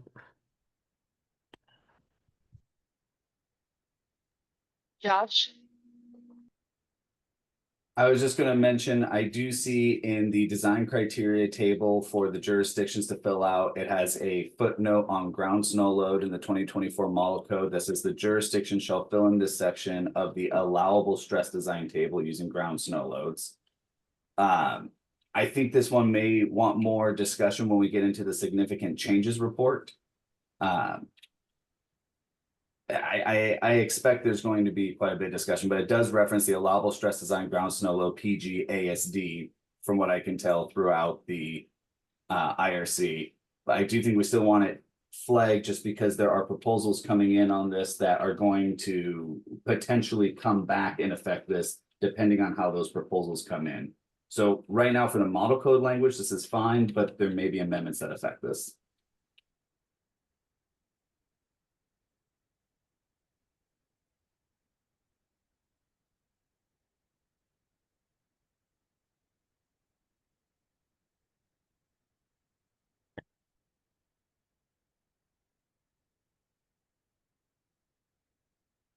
What brings us to underfloor space 408.2 openings for underfloor ventilation. This doesn't move in the model code text, and I don't have any indication other than the reference to the correct appendix for radon as a change to propose for this section. So the recommendation is to keep the existing amendment. And I guess to keep it in line with the rest of the recommendations to update the appendices, I want to change that to modify.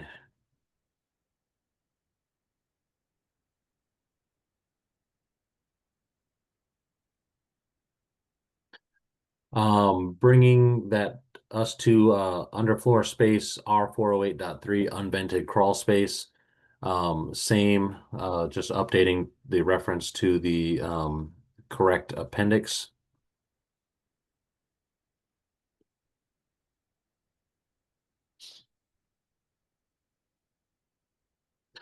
For underfloor space R408.8 underfloor vapor retarder. This section is not adopted, and the recommendation is to maintain that amendment to this section. Looking at 2024 code language 408.8 has no changes to it. Anything else in underfloor space existing amendments we should look at? Josh, got your hand up? I'm so sorry, I forgot to put it down. Okay, Never no mind. problem. Seeing no other hands up, we're moving on to chapter 5, floors. For exterior decks, table 507.3.1, we have completely reworked this table for the state of Washington. Let me get into this section for the model code and take a peek. 507.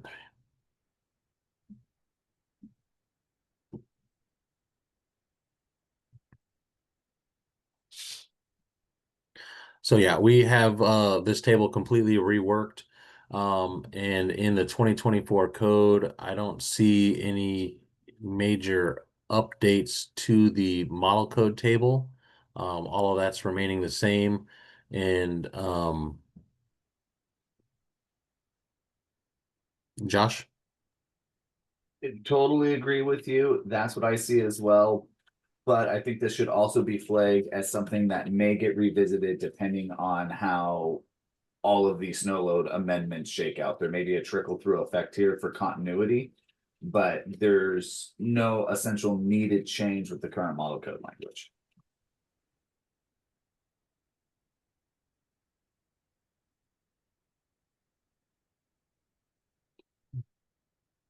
And just to clarify for those who may not have been involved in that conversation as much, the IBC had switched snow loads to an ultimate design, and it can be converted down, and all of that's great. But we previously were using the SEAW maps, which are not necessarily compatible with these conversions.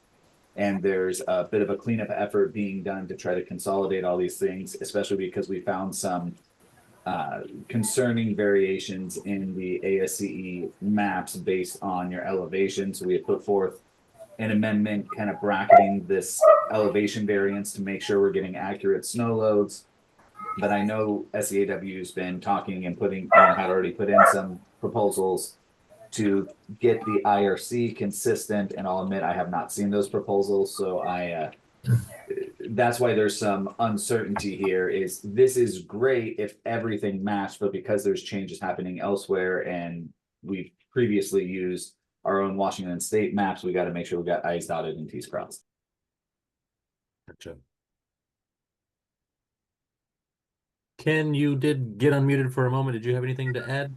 Yeah, I was just wondering, are you going to then add in the plain concrete above thickness to just clarify that makes it clear that the rebar is not required? That's what the code change proposal was to sources. Yeah.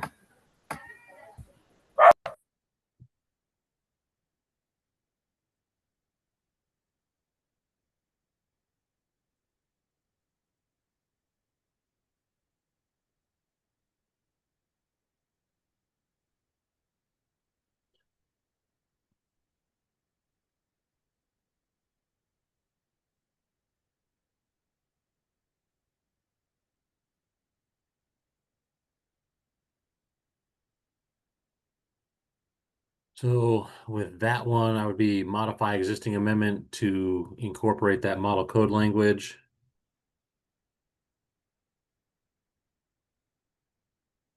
But other than the addition of plain concrete, the recommendation would be to maintain the same unless correlation issues arise due to snow load issues.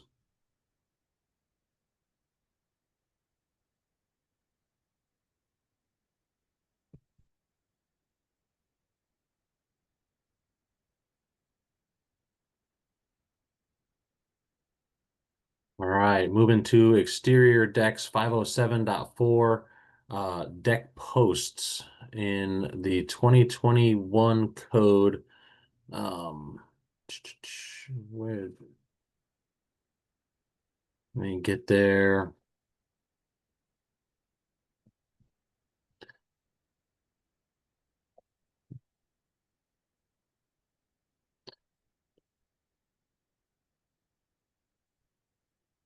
Five oh seven point four we have for single level wood decks. So this is another one that is in here, I assume, for clarification purposes for the amendments in table 507.4. But this is actually not an amendment, it's just model code language. And so if we're making the recommendation to repeal the other section, I would the recommendation stays the same for this one to repeal this since there's no actual amendment in this actual section. So I think this one's a little bit different because your WACs don't list tables.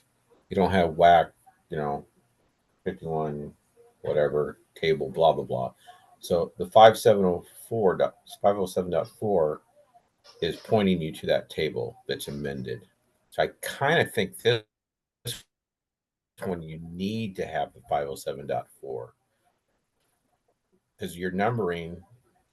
How are you going to list it in the WAC then if you're referencing a table? If the change that I'm suggesting here was approved, this section right here would go away, and it would be similar to the table right above. There's no charging section there saying that decks footing shall be sized in accordance with 507.3.1. This would just be a table that replaces our 507.4 table. Okay, so your WAC would just say it'd be R507, and then you just list all the different tables that got amended. Well, I guess that's how it is for 507.3.1. For whatever reason, this one's in here for 507.4. We have 507.5. I'd have to look back at the section here, 507.5. It looks like there is some amendment to this one. I was going to suggest that these not be listed as 507.5.1 through 507.5.4. I believe in the way this is presented in the IRC document. So it says 507.5.1 through 507.5.4 are not adopted. 5. I guess they're not in there. So I could keep it this way. I don't have any major heartburn. I think it would be better to break these out into specific sections instead of just having a note there, just in case someone's using insert pages instead of well, we're not developing insert pages anymore, but that was my thought on the recommendation to separate those out. Okay.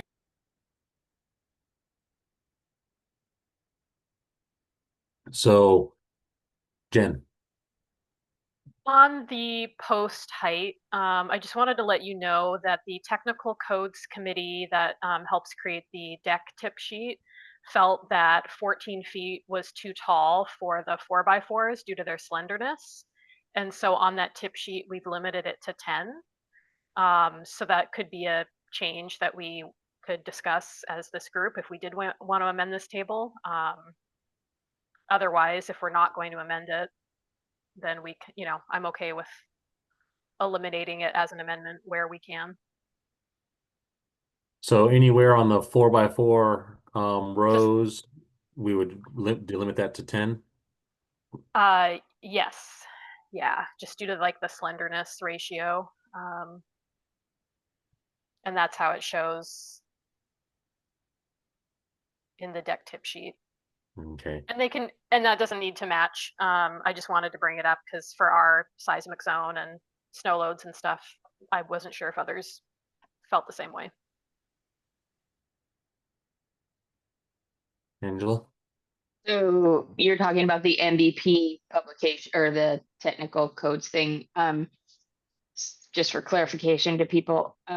So that if we're going to change it on this table, that would take a proposal, and that would be more of a discussion. That tip sheet is a prescriptive tool meant to be used. So people don't need to give engineering or do things. And I understand this also is a prescriptive table, but I do believe that if we were going to suggest it as a change here, that would require a proposal and much more discussion. Josh? Yeah, I just wanted to kind of follow up on this. I've not run these calcs myself, and I see that the 14-foot is right at the slenderness ratio limit. I'm just curious if the decision behind that table I'm sorry, I lost the name, but the other document that you folks are recommending was the capacity failed or just that we were at close to the L over D of 50. I imagine it failed if we were that close. My recollection was that it was the slenderness ratio. I'm not an engineer, so I just wanted to pass that along just because I'm aware of that kind of every Sure. time they update the deck tip sheet, they're like, but this one thing we're actually going to change because we're not really comfortable with it. And that did come from mostly structural engineers. That's really all I know. Yeah, and that Yeah, and that deck, sorry, that deck Go, tip go. sheet usually is meant to be kind of conservative because again, it is meant to be used by homeowners and things like that. So it's just, again, I'm not saying we shouldn't change it on this, but I'm just saying it would take some more discussion.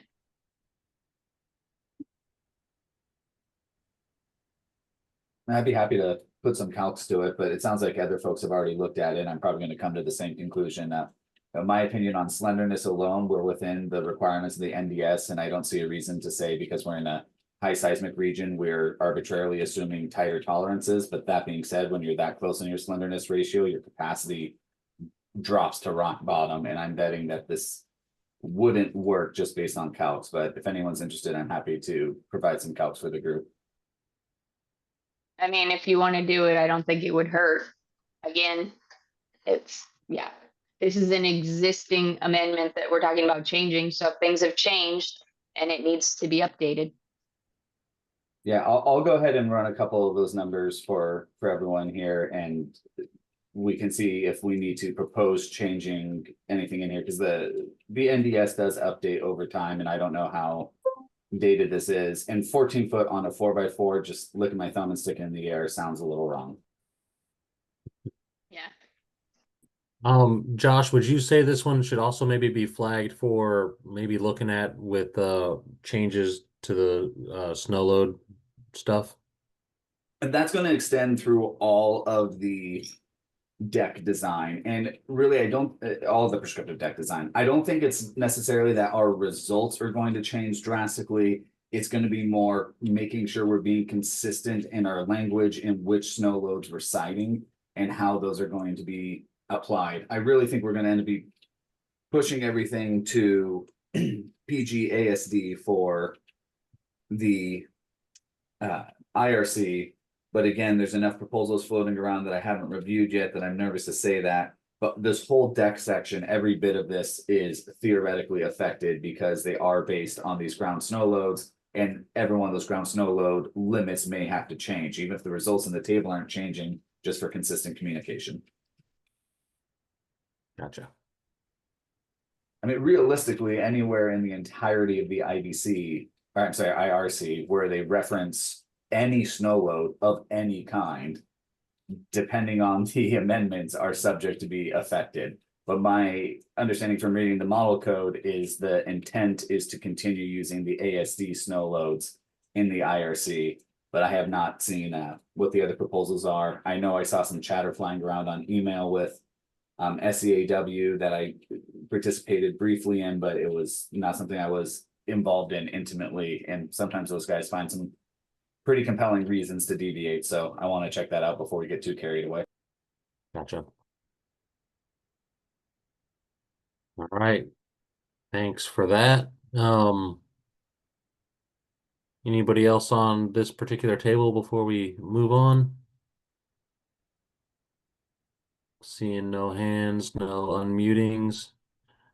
Exterior decks are 507.5 deck beams.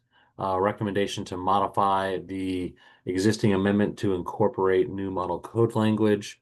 And then I kind of mentioned breaking the tables out into specific sections, but I'm not don't want to die on that hill as a recommendation. So I would say that maybe the recommendation here is to modify and just incorporate the model code language and pull the tables back to the way they are. Or not pull them back, but leave the bottom part of this amendment the same.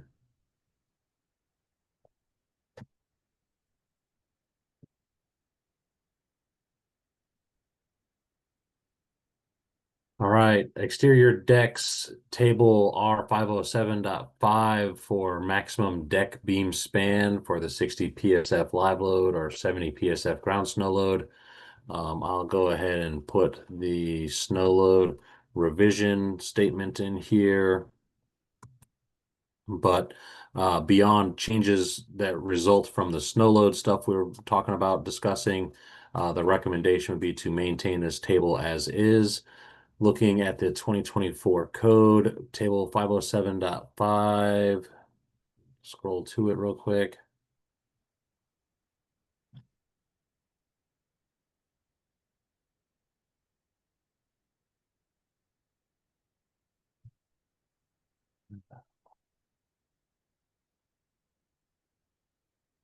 There's several tables in there for 507.5, and we, in the amendment above, don't adopt 1 through 4, which have changes across those tables. And we incorporate this one that's a Washington specific table. And so I'm not recommending we make any changes, but this might need some looking at to update in the future. Any comments or thoughts on this table outside of snow load revisions?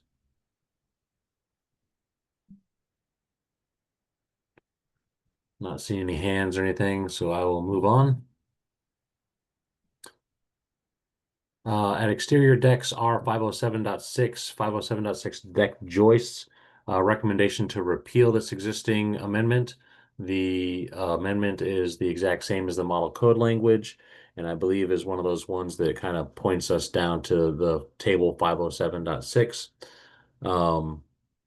And it sounds like we've kind of got a consensus that having these in here just as a clarifier isn't necessary. And so I'll keep on going unless anybody raises their hand. Exterior decks, table 507.6, maximum deck joist spans. Have a recommendation to maintain this table as is.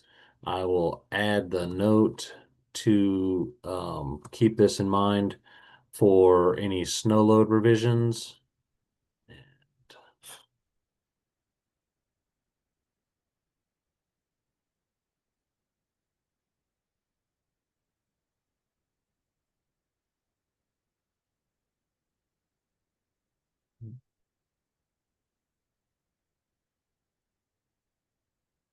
And then that brings us to exterior decks 507.9.1.2. Exterior decks band joist details with a recommendation to repeal this section because it's exactly the same as model code language. Looking at this one, we'll have modifications to the table, potentially for snow load revisions. So we're going to copy that, bring it down here.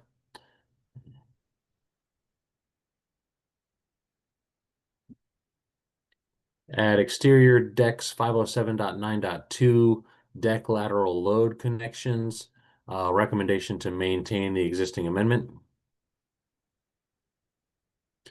For exterior decks, table R 507.9.1.3, number 2, have a recommendation to maintain the existing amendment. Let's see, 507. I think that I've got the number wrong right there. 507.9.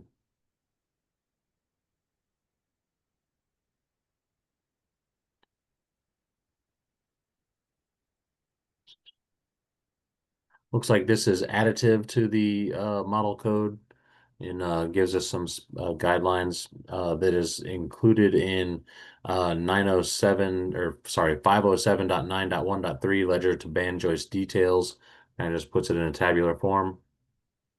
That's the end of chapter 5. Anything to discuss more on existing amendments for chapter 5? Seeing no hands, moving on to chapter 6, wall construction. For chapter 6, let me get to the appropriate chapters on my reference screens.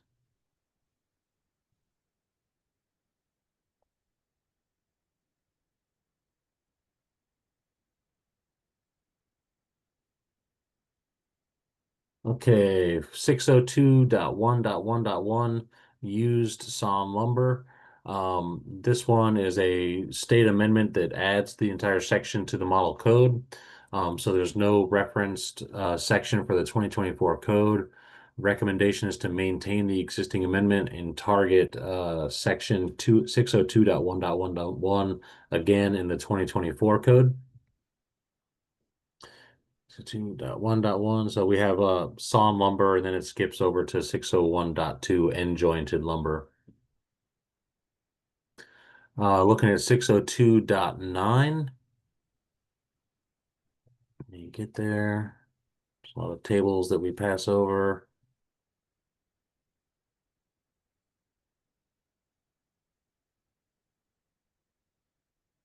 For cripple walls, recommendation to maintain the existing amendment in the 2024 code. There's no changes. For wood wall framing, 602.10.10 cripple wall bracing, recommendation to keep the existing amendment here. We can get to 10.10. Don't believe that there's any model code changes here.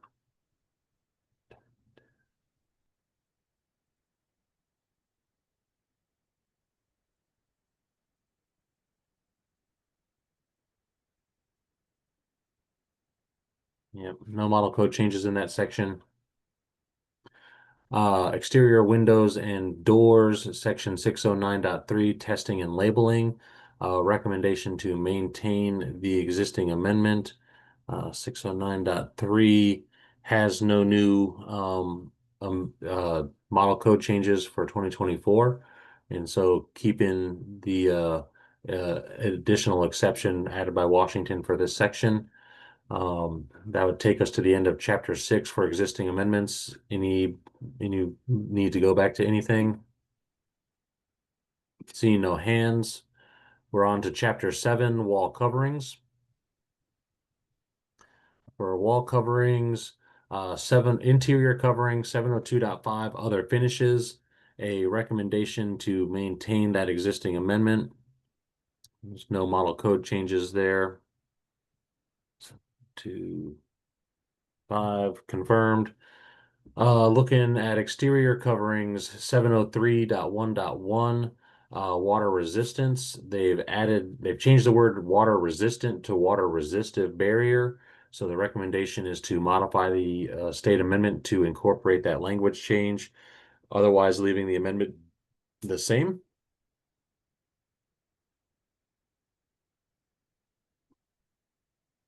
And then getting to exterior covering, section 703.10.2, lap siding, recommendation to keep the existing amendment the same with no model code changes affecting that section. 310.2.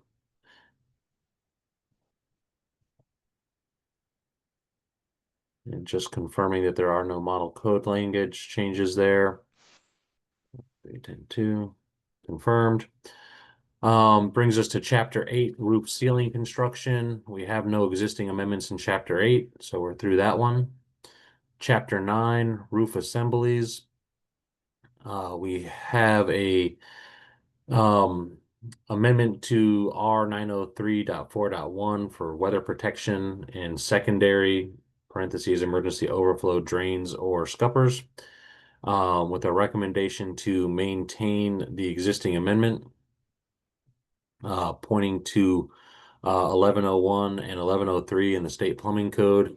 I would have made the suggestion that we shouldn't point to specific sections, but I think that we discussed and had some consensus to leave the specific sections. I wanted to verify that these are the correct sections still in the state plumbing code, and keep this amendment the same.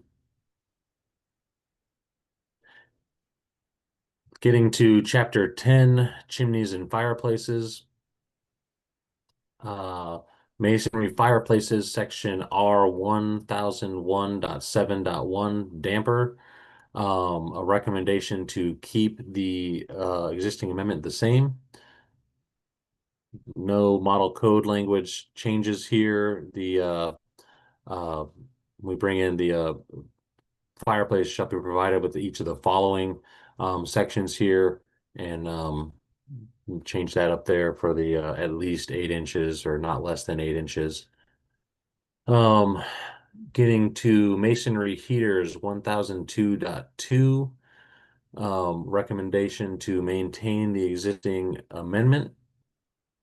No model code language in 2024, or no model code language changes in 2024 for this section.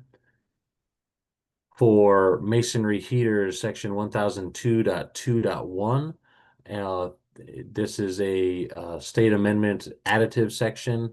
There's no correlating section in the 2024 code, so the recommendation is to maintain this amendment with a targeted location of 1002.2.1.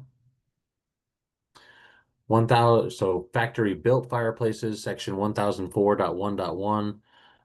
Similar, this is a state amendment that adds a section and doesn't have a correlating section in the 2024 code. Recommendation to maintain this existing amendment and target the same section in the 2024 code. Factory built fireplaces, section R 1004.1.2, same as above. No model code section for this section, and targeting 1004.1.2 for the 2024 amended code. Getting to exterior air supply 1006.4 passageway. This section is not adopted. Let me see if I can get to 1006.4 quickly. No model code language changes in that section. The recommendation is to maintain the not adoption of it. Exterior air supply, section 1006.6, solid fuel burning appliances and fireplaces. 1006.6 is a state amendment with no correlating 2024 section. So the recommendation is to maintain that existing amendment and place it in 1006.6 in the 2024 amended code. Pause there for any comments or questions on chapter 10. Seeing no hands coming up. Chapter 11, energy efficiency, is not adopted per WAC 51-51003. For energy provisions, for residential energy provisions, we go to WAC 5111R, which is the Washington State Energy Code residential provisions. So references to this chapter have been mentioned previously to be amended out. Bringing us to chapter 12, mechanical administration. In chapter 12, general, section 1201.1 scope, we have no model code changes to this section, and the recommendation is to keep the existing amendment the same. For general, section 1201.3, this is an additive section that doesn't have a 2024 section to correlate with. So the recommendation is to maintain the existing amendment and target section 1201.3 in the 2024 code. Same thing for 1201.4 in general for testing. No 24 section, recommending to target 1201.4 in the 24 code and keep the amendment the same. Chapter 13, mechanical systems requirements, general, section 1301.2, identification. Let me get to chapter 13 real quick. 1301.2 identification contains no model code language changes. Our amendment brings in a exception to this one, and the recommendation is to maintain the existing amendment. For appliance installation, section 1307.2, anchorage of appliances. In the model code, the sections shown in blue strikeout have been removed. And let me get down to 1307.2. And then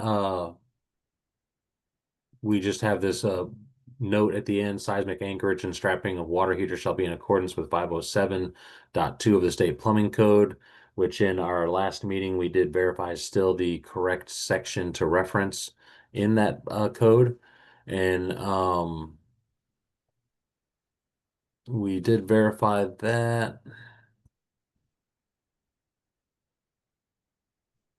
And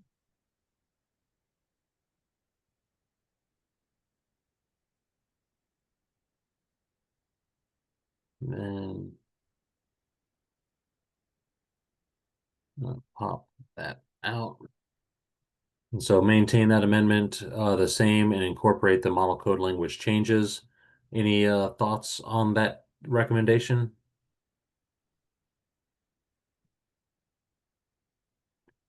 All right, seeing nobody unmuting, no hands coming up, we'll move on to chapter 14, heating and cooling equipment and appliances. We're section for evaporative cooling equipment, section 1413.1. General, the recommendation is to keep the existing amendment, but also verify that the section in the Uniform Plumbing Code is accurate. And I had a reference to Washington State Plumbing Code, but we'll pull that one out of there. And recommending to keep this amendment the same, pending verification of that section. Brings us to chapter 15, exhaust systems. Domestic cooking exhaust equipment, section 1503.2.1, with a recommendation to keep the existing amendment as is. With this section not having any model code language changes in here. No, 32. Yeah, that's correct. Domestic cooking exhaust equipment, section 1503.3, exhaust discharge. No model code language changes and a recommendation to maintain the existing state amendment. Domestic cooking exhaust equipment, section 1503.5, kitchen exhaust rates. A recommendation to incorporate new model code language to this section. It strikes the stuff shown in blue strikeout and adds the language in blue there. So 1503.5. Yep, that's accurate there.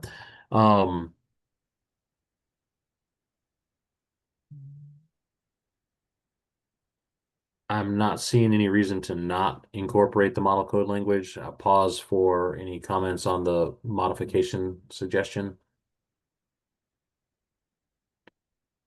Seeing no hands. Moving on to exhaust ducts and exhaust openings, section 1504.3, exhaust openings. A recommendation to modify the existing amendment to incorporate the new model code language. 1504.3 incorporates some new language in number 2 and number 4 at the base code section. And don't see any reason to not incorporate that. Pause for thoughts on this section. Seeing no hands. Moving on to mechanical ventilation, section 1505.1 general. No modifications to this section in the 2024 code, and a recommendation to keep the existing amendment the same. Mechanical ventilation, section 1505.4, whole house mechanical ventilation system. No model code language changes in this section, and a recommendation to maintain the existing amendment. Mechanical ventilation, section 1505.4.1, system design. No model code language changes to this section, and a recommendation to maintain the amendment as is.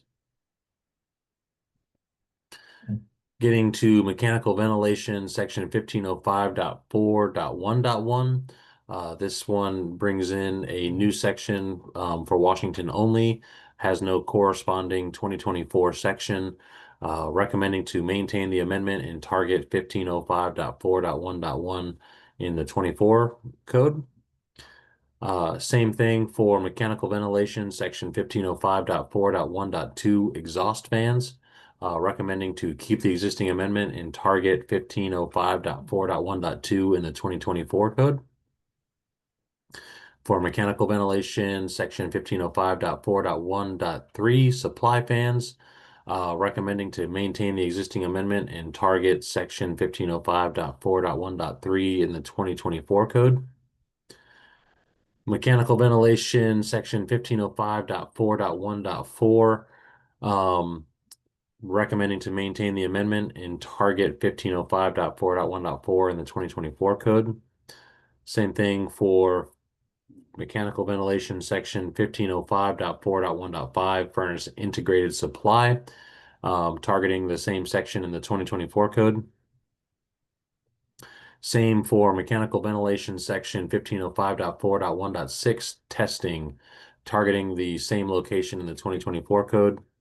Same for mechanical ventilation, 1505.4.1.7, certificate, targeting the same section in the 2024 code. For mechanical ventilation, section 1505.4.2, system controls, recommending to keep the existing amendment to this section. 1505.4.2 has no model code language changes in the 2024 code, and so recommending keeping it as is. Mechanical ventilation, section 1505.4.3, mechanical ventilation rate. No model code language changes to this section, and a recommendation to maintain the existing amendment as is. Mechanical ventilation section or table M1505.4.3 number 1. There's no model code language changes in this table for 2024. So the recommendation is to maintain the existing amendment. Mechanical ventilation, section 1505.4.3.1 has no corresponding 2024 or 2021 section. Recommending to maintain this section the same and target section 1505.4.3.1 for the 2024 code. Mechanical ventilation table 1505.4.3 number 2, which is in the model code is labeled as intermittent whole house mechanical ventilation rate factors. We just have it labeled as system coefficient. No model code language changes here, and a recommendation to keep the existing amendment the same. Mechanical ventilation section 1505.4.3.2 has no corresponding 2021 or 2024 model language, and a recommendation to maintain the existing amendment and target the same section in the 2024 code. Mechanical ventilation table 1505.4.3.2 does not have a corresponding table in the 2021 code or the 2024 code, and recommendation to maintain the amendment and target the same location in the 2024 code. Mechanical ventilation section 1505.4.4 local exhaust rates has moved a little bit. There's a new section.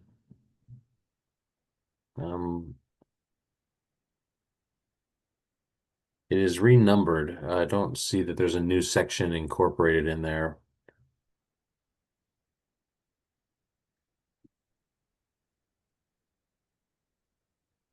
Oh, if they pull it out of section 1504 and make it 1505 or 1505.4, sorry, and make it 1505.5. And then they add some new model code language to this section. So the recommendation is to modify this existing amendment to incorporate the new model code language and keep the rest of the amendment the same.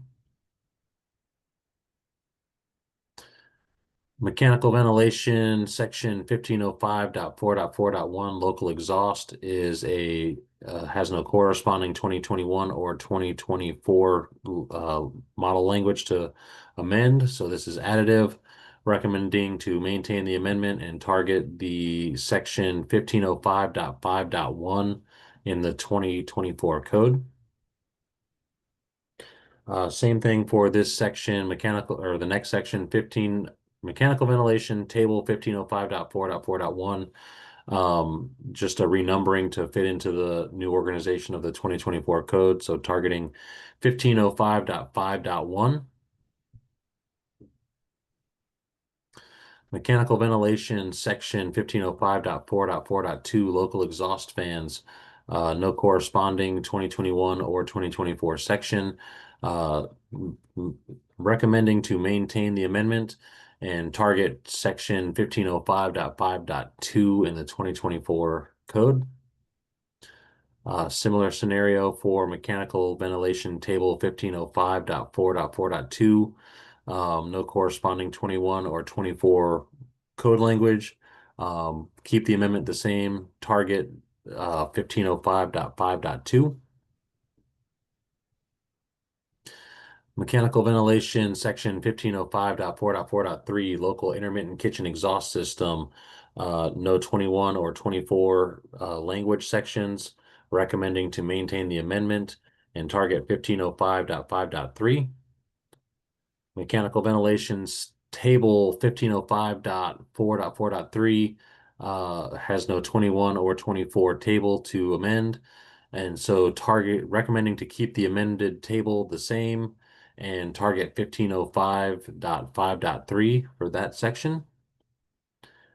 Similar for mechanical ventilation, section 1505.4.4.3.1, field verification and diagnostic testing for local intermittent kitchen exhaust systems. Has no 2021 language or 24 language.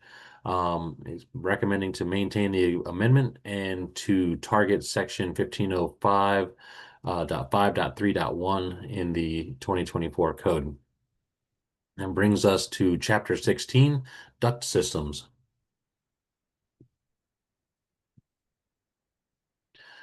Duct construction, section 1601.1.1. Let me make sure I'm there on my reference. Above ground duct systems. There is no new model code language to this section in 2024. And so the recommendation is to maintain the existing amendment for this section. Brings us to chapter 17 amendments. Chapter 17, combustion air, general, section 1701.1, scope.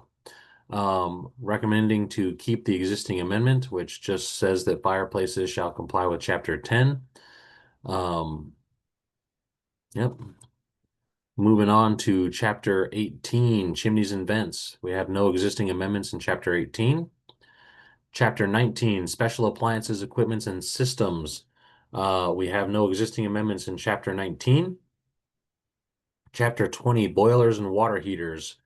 Chapter 20, boilers and water heaters has an informational note amendment with a recommendation to maintain that informational note for the 2024 code. Water heaters, section 2005.1, general. Let me get there.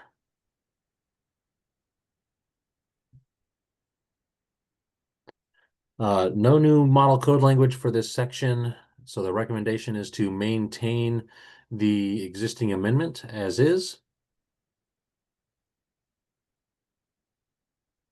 And I am missing some stuff here. 20.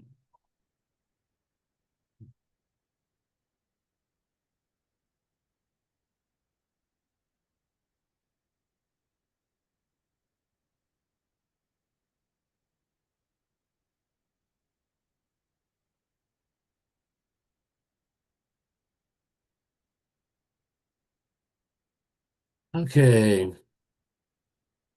Chapter 21, hydronic piping. Hydronic piping systems installation, section 2101.3, protection of potable water. Recommending to keep the existing amendment, which points to the state plumbing code. Floor heating systems, section 2103.3. Get in there. No new model code language additions to or removals from this section. This is 213.3.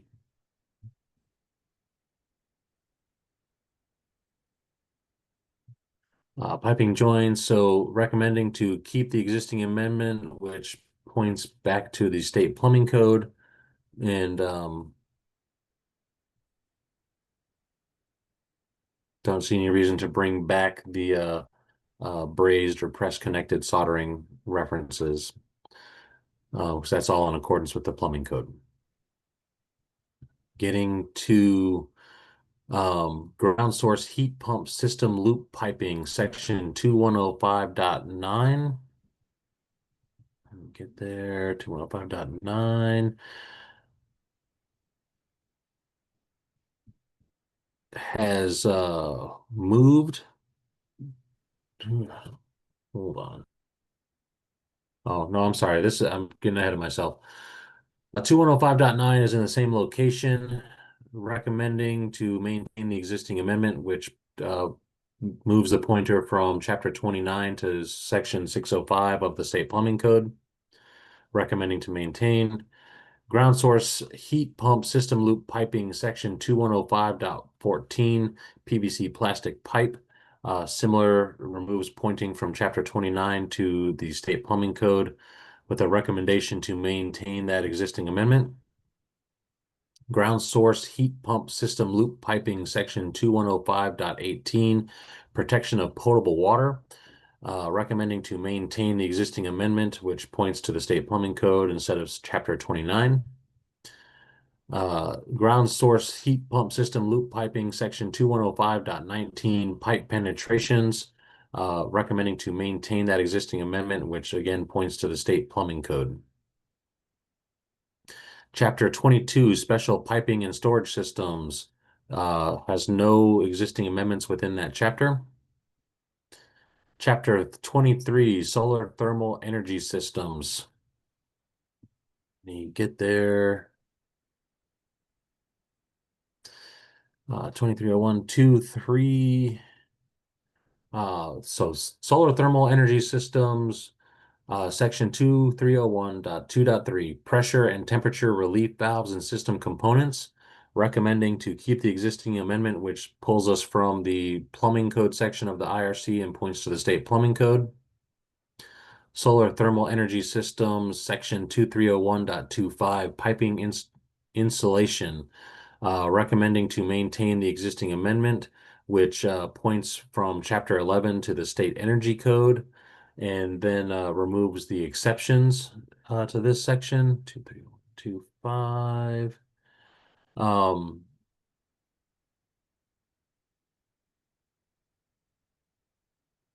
It looks like all the piping insulation is in accordance with the state energy code. Therefore, the exceptions should remain struck from this section. Solar thermal energy systems, section 2301.4, heat transfer gases or liquids and heat exchangers. Recommending to keep this existing amendment as is, referencing the state plumbing code instead of the IRC plumbing sections. Solar thermal energy systems, section 2301.7, solar thermal systems for heating potable water. Recommending to maintain the existing amendment, which points to the state plumbing code instead of the IRC plumbing sections.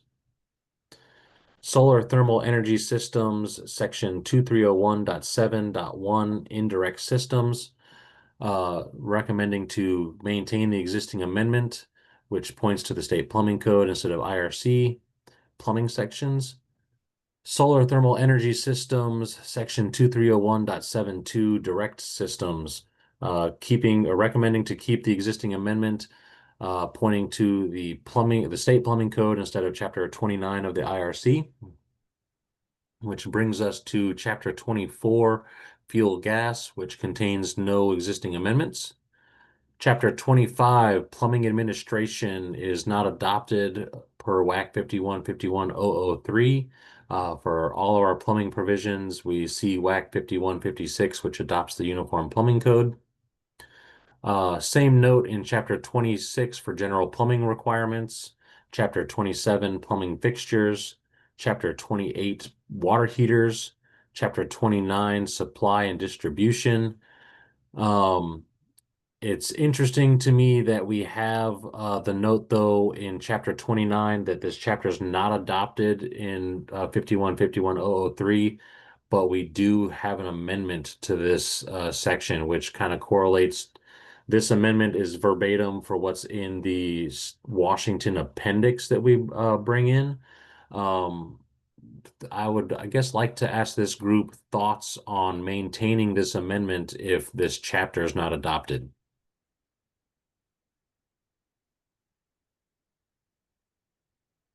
And I guess my suggestion would be to potentially repeal the amendment, but keep it the same in the appendix. That's the Washington appendix for dwelling unit fire sprinkler systems.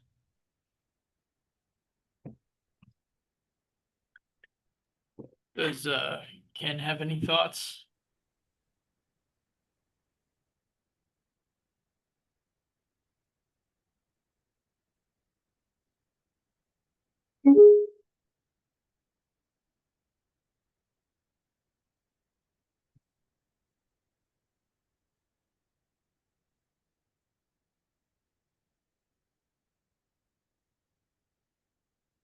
Looks like no thoughts. Since we have the amendment here and I don't have a good reason why it's there, I would say that I guess, keep with the status quo here to maintain the amendment. Dan? Yeah, so just a quick reading of this. It sounds just exactly like the exceptions in 13D and a PA 13D. All the closed closet bathrooms. Yeah, that's taken out of NFPA 13D. But we're not. So the question you have is we don't adopt this section. Is that what you're saying? Well, so the chapter is not adopted. So if you look, if we're reading the code text as drafted, this is chapter 29, and at the front of this chapter, we state that it's not adopted. So my code user brain says this is what we have in here, except for 2904. I guess Well, it says we are accepting that. So this is. I guess 20... my characterization was wrong. In 5103 or 5151.003. Let me just double check what that says because I might have mischaracterized that.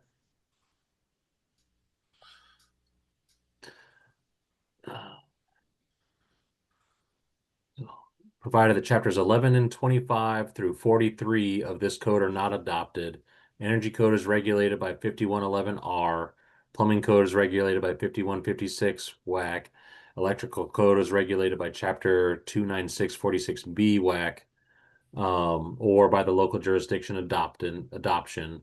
Then we adopt specific appendices. And then it says dwelling unit fire sprinkler systems are included in adoption of the International Residential Code. Yeah, so we do adopt that one section.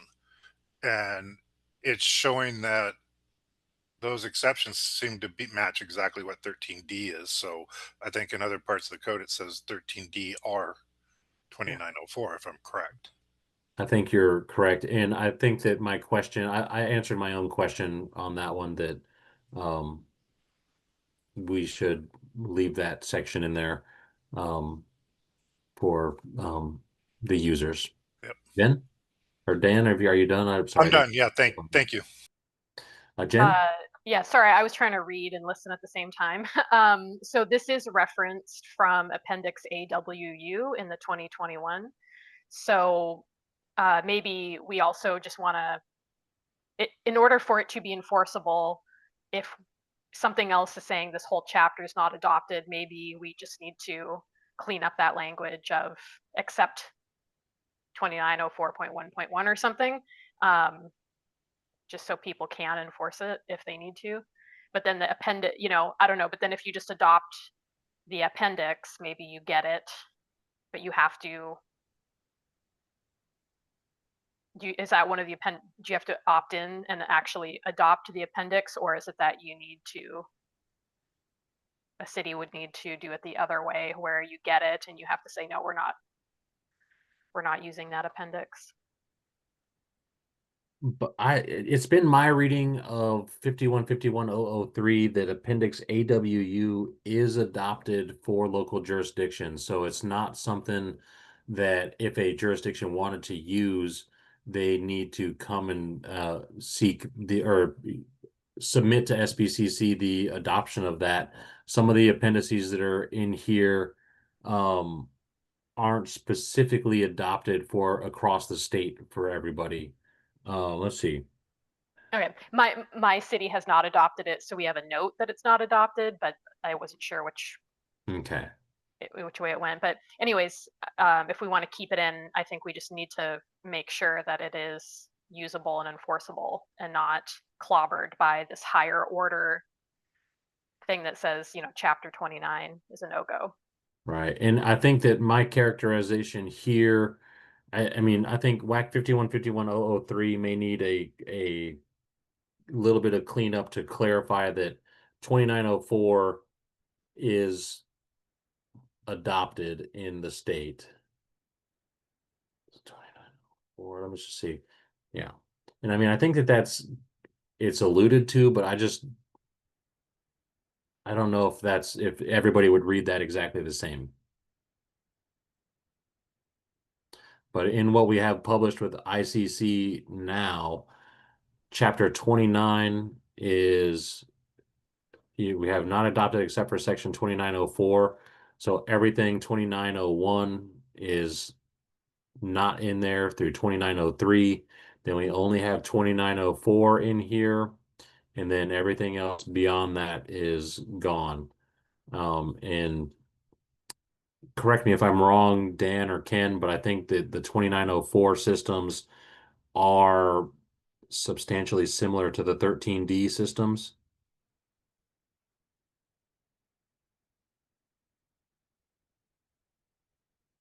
Got a thumbs up from Ken. So, yeah. So I think that this is accurate in what we have here. Just, I guess my question for everybody is, does 5151.003 succinctly tell us that that is adopted? Angela? That's what I was kind of wondering, if there's actually an amendment to chapter 29 to say it's not adopted except for, versus just saying it's not adopted. Gotcha.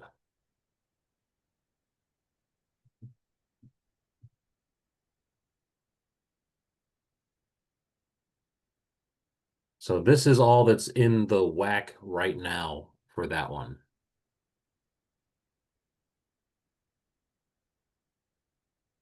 And I guess it should be 2900 we're actually looking at. Let me back that up one bit. So it's unclear what's in the WAC versus what's published with ICC, you know. So when we get to 003, it states that, you know, dwelling unit fire sprinkler systems are adopted. But in the WAC here, it doesn't say anything about it. In the remainder of 5151.003, you know, we have the blanket statement 11 and 25 through 43 are not adopted. But then it says this section. So, and I don't know if that means Appendix AWU dwelling unit fire sprinkler systems are included in the adoption of the residential code, or if section 2904 is adopted into the residential code. So AWU is what actually then refers you back to 2904.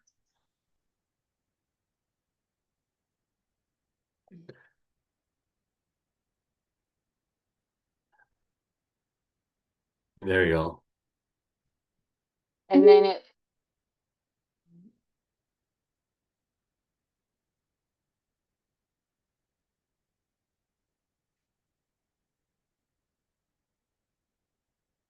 Jen? My suggestion is to leave chapter 29 not adopted and treat it like all the other ones that are not adopted. There's nothing in it, and revise this so it's not referencing 2904. Since it already has the requirements here, just leave the requirements here. And then unless So would you- unless we want that to be adopted all the time or not all the time, that kind of discussion. But it seems like we've repeated it here, so we don't even need to go to 2904. We don't need to call it 2904. We don't care where we got it from originally. Let's just leave it here as an appendix. this isn't Unless the it's whole 2904. Okay. This is a Yeah, this is a tiny paragraph. But it's 2904. weird. Yeah. But isn't this entirely what we've left in 2904 compared to the WAC? Well, what we have published right now with the 21 IRC indicates that all of 2904 is up for use. And so when we get back to AWU, here, let me duplicate these 1 second so I can flip back and forth. Because I guess the question is it supposed to be not adopted except for section 2904.1? Or is it supposed to be the entire dwelling unit fire sprinkler system section of 29? So real quick before we continue this, it was just pointed out that it is 12:01 for us. We've been making steamrolling this, and do we want to extend to discuss this a little bit more or table this discussion for our next meeting? On this one, I would like to hear from the fire guys about if the entire 2904 section applies. So maybe we can table this one until the next one to let them get some thoughts together. Does that make sense? Sounds okay to me. And we're starting to see some drop off on participation on the attendees too. Yeah. So I think maybe we table this last one because I think it's a bigger discussion. And then we'll finish up the document first thing on Tuesday. Okay, so could we have a motion to table the existing amendments report at section 2904 to pick up at the next meeting? So moved. I get it. Okay. Is there any more discussion on this? All right. All those in favor signify by saying aye. Aye. Aye. Anyone opposed? Okay. So thank you everyone for your time. We made some really good progress today. Again, there's going to be an exec board meeting tomorrow where Dustin's going to get some more information for us on timelines and submitting proposals. So stay tuned for that on Tuesday. All right. I appreciate everybody's time today. Thanks, everybody. Thank you. Oh, Dustin, are Yep. you going to post the updated version that you have your notes on from this meeting? Yeah, so here today through the afternoon, I'll be getting all these updated across the website and posted back out. And so to look for these today immediately before I get that meeting scheduled for next week is going to be on the IRC tag page. And that'll be the only spot until I can, and also just the IRC tag page. I'm sorry. And then once the meeting's scheduled, this will also be included with the updated document for the meeting documents next week. Okay, thank you very much. All right. Thanks, everybody.